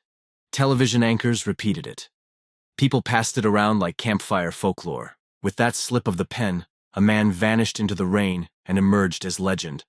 The public couldn't let go. He wasn't just a hijacker anymore. He was the man who beat the system, who defied the odds and got away without hurting a soul. To some, he was dangerous. To others, daring. And all the while, those grainy photos of the plane, the flight path, the scattered dollars from the Columbia River, they only added fuel to the fire. The image of Cooper, the glasses, the tie, the smirk imagined behind the sketch, became a mirror for people's own ideas of rebellion and control. Everyone saw something different in that face. A veteran maybe, tired of being forgotten. A rogue businessman with nothing left to lose. A man chasing freedom. Or simply a ghost no one could catch. And as more newspapers printed the story, and as more television specials dissected every known second of the flight, that face began to feel oddly familiar to Americans. Not because they knew him, but because, in some strange way, they wanted to. He became a symbol of vanishing just before the world closes in, a trick many people secretly wish they could pull off. Even as the years wore on, the sketch never left the bulletin boards or the television screens for long. It resurfaced in waves, each time with a new theory, a new suspect, a new twist, and every time it returned, it brought with it that same question, unspoken but heavy. What kind of person simply disappears without a trace? Not just the man himself, but his story, his presence, almost mythic, refused to fade. And in that refusal, the legend grew legs. Because sometimes, when a face becomes a mystery and the mystery becomes a story, the story takes root deeper than truth ever could. And that's what D.B. Cooper became. Not just a name, not just a face in a sketch, but a tale whispered in classrooms, in bars, and across dinner tables, of the man who stepped into a storm and never looked back. And so, with the media circling like vultures around a mystery growing colder by the year, the sketch, black sunglasses, parted slick hair, that unreadable look, took on a life of its own. It stopped being just a drawing and became something closer to a mask, a myth, a canvas the public could project anything onto. But behind that mask, the FBI worked quietly, methodically, chasing down the few threads they had left. Over time, those threads began to wrap themselves around certain men who, for one reason or another, bore a curious resemblance not just to the face in the sketch, but to the idea of the man behind it. One of the first was Kenneth Christensen. His name kept coming up. Not loud, not flashy, just persistently. A former flight attendant for Northwest Orient, the same airline Cooper had hijacked. Military service, including paratrooper training. Lived simply, but left behind a surprising amount of money. Quiet. Disciplined. A man who could have walked through a room unnoticed, and maybe that's exactly what made some people believe he had walked off that plane and into legend. Then came Richard McCoy, younger than the sketch, but a soldier too, decorated, trained, and just months after Cooper's jump, he did something disturbingly similar. Hijacked a plane, demanded a ransom, parachuted out mid-flight. But unlike Cooper, McCoy didn't vanish. He got caught. Some said he was just a copycat, but others believed he was Cooper, trying it again. The FBI wasn't convinced. He died in a shootout, taking whatever truth he carried with him. Others entered the picture in stranger, more tangled ways. Dwayne Webber, for instance. An aging man with a criminal past who, on his deathbed, whispered something to his wife about being D.B. Cooper. She said he talked in his sleep about jumping from planes, and that he had an old knee injury that matched one of the medical leads the FBI was chasing. But memories are unreliable things, and dying confessions even more so. The trail never solidified. Then came Robert Rackstraw, a man who seemed almost too suspicious to be real. Vietnam veteran, explosives expert, a man with more aliases than some novels have characters. Documents forged, identities swapped. He toyed with the attention, never quite denying anything outright, but always slipping away, one step ahead of any definitive proof.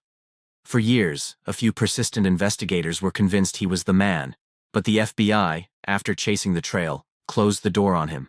And there was Lynn Doyle Cooper, brought to attention by his niece, who remembered overhearing talk of plans, a strange connection to Canadian comic books where the name Dan Cooper originated. There was smoke, maybe, but never enough fire to burn away the doubt. The problem was, each suspect had a piece that fit. None had the whole puzzle. These weren't just names in a case file. They were people, fathers, brothers, soldiers, criminals, citizens. Each lived a life where the ordinary brushed shoulders with something darker or stranger. And maybe that's why they captured the imagination.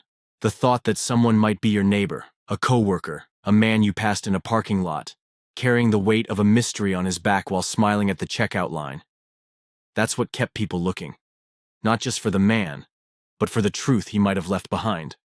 But truth, like parachutes, sometimes drifts far from where it was released. And so, with a table of suspects laid bare, each with their secrets and shadowy pasts, the trail led not to certainty, but to speculation.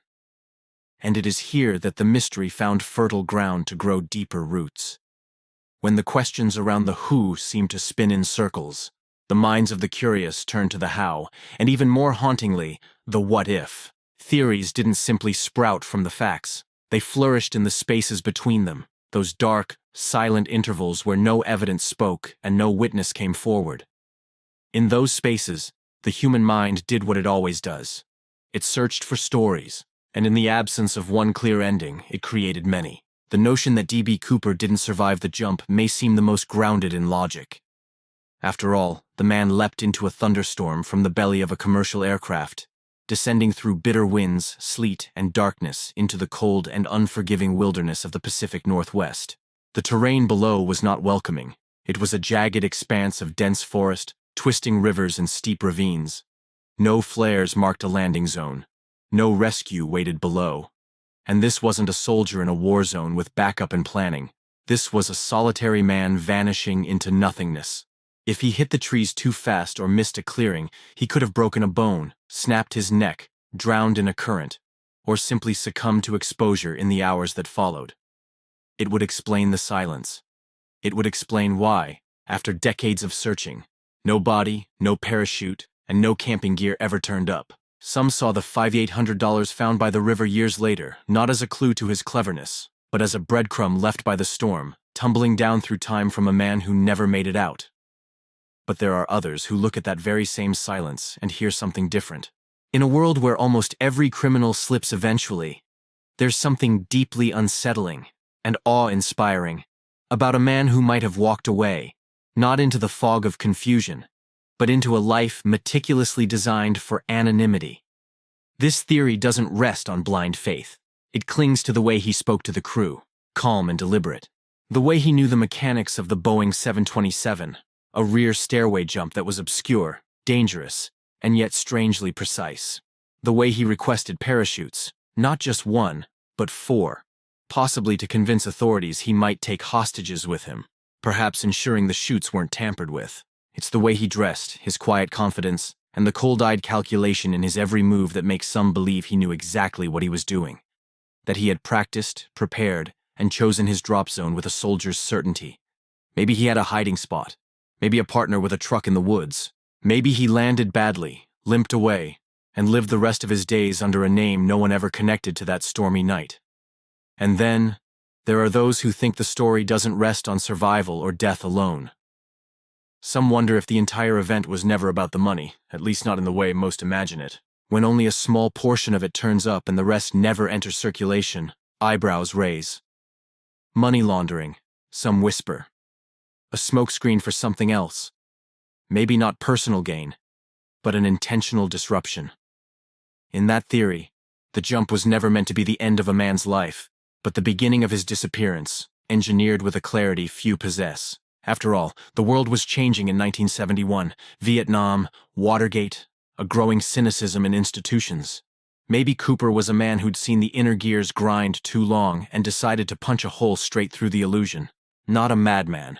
Not even necessarily a villain, but a man who wanted to remind the world, or at least himself, that you could still vanish when the rules were bent hard enough. Each theory, whether grim or legendary, mirrors something within us. The pessimist sees a man who died cold and alone. The romantic sees a ghost, slipping through pine trees into a quiet life. The skeptic sees a plot yet uncovered. And the storyteller sees a man who on the eve of Thanksgiving jumped from the sky with nothing but money, a plan, and an unshakable calm, and somehow gave America a myth that no one has been able to bury. And as all those theories piled up, some wild, others oddly convincing, the clock kept ticking. The FBI was never one to let a mystery like this rest easy, not while threads still dangled, not while names were still whispered in smoky rooms, and coffee-stained files changed hands in back offices. For years they pressed on, stubborn as a dog with a scent, digging through old military records, interviewing suspects, chasing down rumors that led from prisons to dive bars to mountain cabins lost in time. What they were hunting wasn't just a man. It was a shadow shaped by fear, curiosity, and a dash of admiration that the American public couldn't seem to shake. In the beginning, it was the largest manhunt the Bureau had ever launched. But even giants get tired. As the years passed, agents came and went, case files thickened, and tips got colder than the forest floor Cooper may have landed on. There was always something just out of reach, a detail that almost made sense, a confession that didn't quite hold up under the light. They found the money, sure, a portion of it anyway. and for a brief moment it was as if the trail had warmed. But then, like everything else in this case, it sank back into the fog. Time has a way of dulling even the sharpest memories, and the men who once swore they'd catch Cooper before retirement started hanging up their coats for good. Leads dried out, energy faded, and reality began to set in. Sometimes the story wins, and the truth walks out the back door without leaving a note. By 2016, after 4.5 decades of chasing a ghost, the Bureau made a decision that felt like giving up, but was really just giving in. They closed the case, not because it had been solved, not because they were satisfied, but because there was nothing left to follow. No fresh evidence, no credible suspect that hadn't already been vetted, prodded, and left wanting. The case of D.B. Cooper was placed into the vault, not as a solved crime but as an open question, sealed with a silent nod to mystery itself. And yet, even with that official closure, they didn't lock the door completely. The files remain open to the public, as if to say, if you think you know something, we're still listening. Behind that move was more than procedure. It was a quiet recognition of the human spirit, the kind that refuses to stop wondering, that keeps looking up at stormy skies and asking, what if? Not all puzzles are meant to be solved, and not every fugitive is meant to be caught. Sometimes a story like this is less about finding a man and more about facing the silence he left behind. So the files sit there, dusty but reachable, just like the legend himself. Still out there maybe, or maybe long gone. But either way, still very much alive in the minds of those who can't let it go. And as the years wore on and the trail grew colder, something strange began to happen. D.B. Cooper stopped being just a suspect in a federal case. He began to morph, slowly, imperceptibly, into something more enduring, more elusive than a name on a wanted poster. He became a story. And not just any story, but America's story. A tale of rebellion, mystery, and the one man who, on a stormy November night, slipped through the cracks of the system and simply ceased to be. It wasn't long before he was reimagined, repackaged, and sewn into the very fabric of pop culture. A ghostly presence you'd hear about not in courtrooms, but on TV shows and movies, slipping between frames like smoke. He didn't speak a single line in Prison Break, but his name was there, carved into myth. In Loki, he was a mischievous variant, an otherworldly rogue who hijacked not just a plane, but the imagination of a generation. And in comedies like Without a Paddle, he was a campfire legend, equal parts outlaw and campy mystery. But even in satire, there was a lingering reverence. Because unlike other criminals, Cooper wasn't defined by what he did wrong, but by how thoroughly he vanished, as if daring the world to chase him forever. People wrote songs about him, not ballads of sorrow, but of awe, of disbelief, of chasing wind through the pines. His story appeared in games, in bar trivia, on late-night conspiracy podcasts and half-lit Reddit threads. You could almost picture him, sunglasses still on, that tie fluttering somewhere in a forgotten drawer, becoming less man and more metaphor. He was the guy who got away, the trickster with a purpose nobody could quite explain. And whether he jumped for greed, or justice, or the sheer thrill of slipping the noose, that part didn't seem to matter anymore. He belonged to the folklore now. Not because of the money or the means, but because no one could quite figure out the man underneath the suit. Because in a world of surveillance and certainty, he pulled off the impossible, not with violence or chaos, but with composure, calculation, and a silence so complete it echoed for decades. But underneath the echo of television cameos and the countless reimaginings, there still lingers the heart of it all, the man himself. The real D.B. Cooper, or whoever he truly was, remains sealed behind a mask of composure and silence. And that's where the intrigue deepens. It wasn't just what he did, it was how he carried it out. No panic, no malice, no chaos. Just a man in a suit, sitting quietly, sipping bourbon, and preparing for an exit so bold it now lives between the pages of myth and memory. It's in that quiet confidence, that unshakable calm, where the most unsettling question lies. Not how he vanished, but who exactly was capable of vanishing so cleanly in the first place. You see, most people leave footprints, traces, loved ones, regret.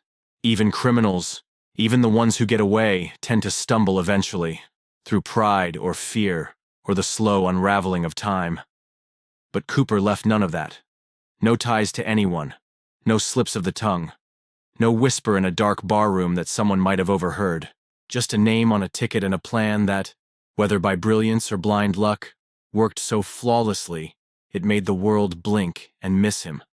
There's something profoundly human about wanting to know what drives a person to leap into the unknown, alone, with nothing but a satchel of marked bills and the weight of their own secret.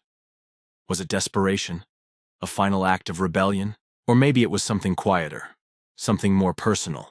A man trying to leave something behind. Not just a plane, but a life, a past, a name. And then there's the loneliness of it all. The thought that maybe he walked away, but into what?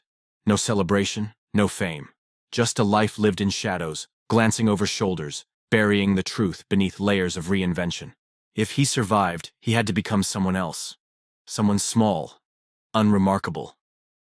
Perhaps the real punishment wasn't the manhunt, but the silence that followed. Years without speaking of it, without being able to tell the story that everyone else was telling about him. To become a legend at the cost of ever claiming it. There's something deeply human in that paradox, to disappear so completely, only to become unforgettable. And so, after the dust of theories has settled and the names have faded into a blur of files and footnotes, we're left staring at a vanishing point. A figure who slipped through the cracks of a nation's memory like water through fingers. The world remembers D.B. Cooper, not because of what he took, but because of what he left behind. Questions that echo louder than the facts ever could. We measure legends not by their reality, but by how deeply they burrow into our imagination. And this one cuts straight to something primal in us. The longing to escape, the yearning to outwit the system, and the deep, quiet fantasy that somewhere out there, a man once jumped into the dark and got away with it. You don't need to know every detail to feel the gravity of what Cooper did. It wasn't just the mechanics of the act, but the strange purity of it. No grand speech, no spilled blood, no political message scribbled in red ink. Just a man who walked onto a plane, said what he needed to say, and disappeared without asking for more time than necessary. Whether he planned every second with the precision of a soldier or improvised like a desperate man chasing a last chance, that's something we may never know. But the silence he left in his wake has spoken louder than any confession ever could. People don't talk about D.B. Cooper like they talk about most criminals. They talk about him the way they talk about campfire ghosts or ancient riddles, as if trying to solve him means understanding something bigger, something about control, about identity, about freedom. And maybe that's the real story. Not what happened that night in the sky, but what we see in the space where he used to be. The reason the question still matters isn't because of justice or closure. It's because some part of us still wants to believe that someone, somewhere, managed to break the rules of the world and vanish into the mist without leaving behind even a whisper.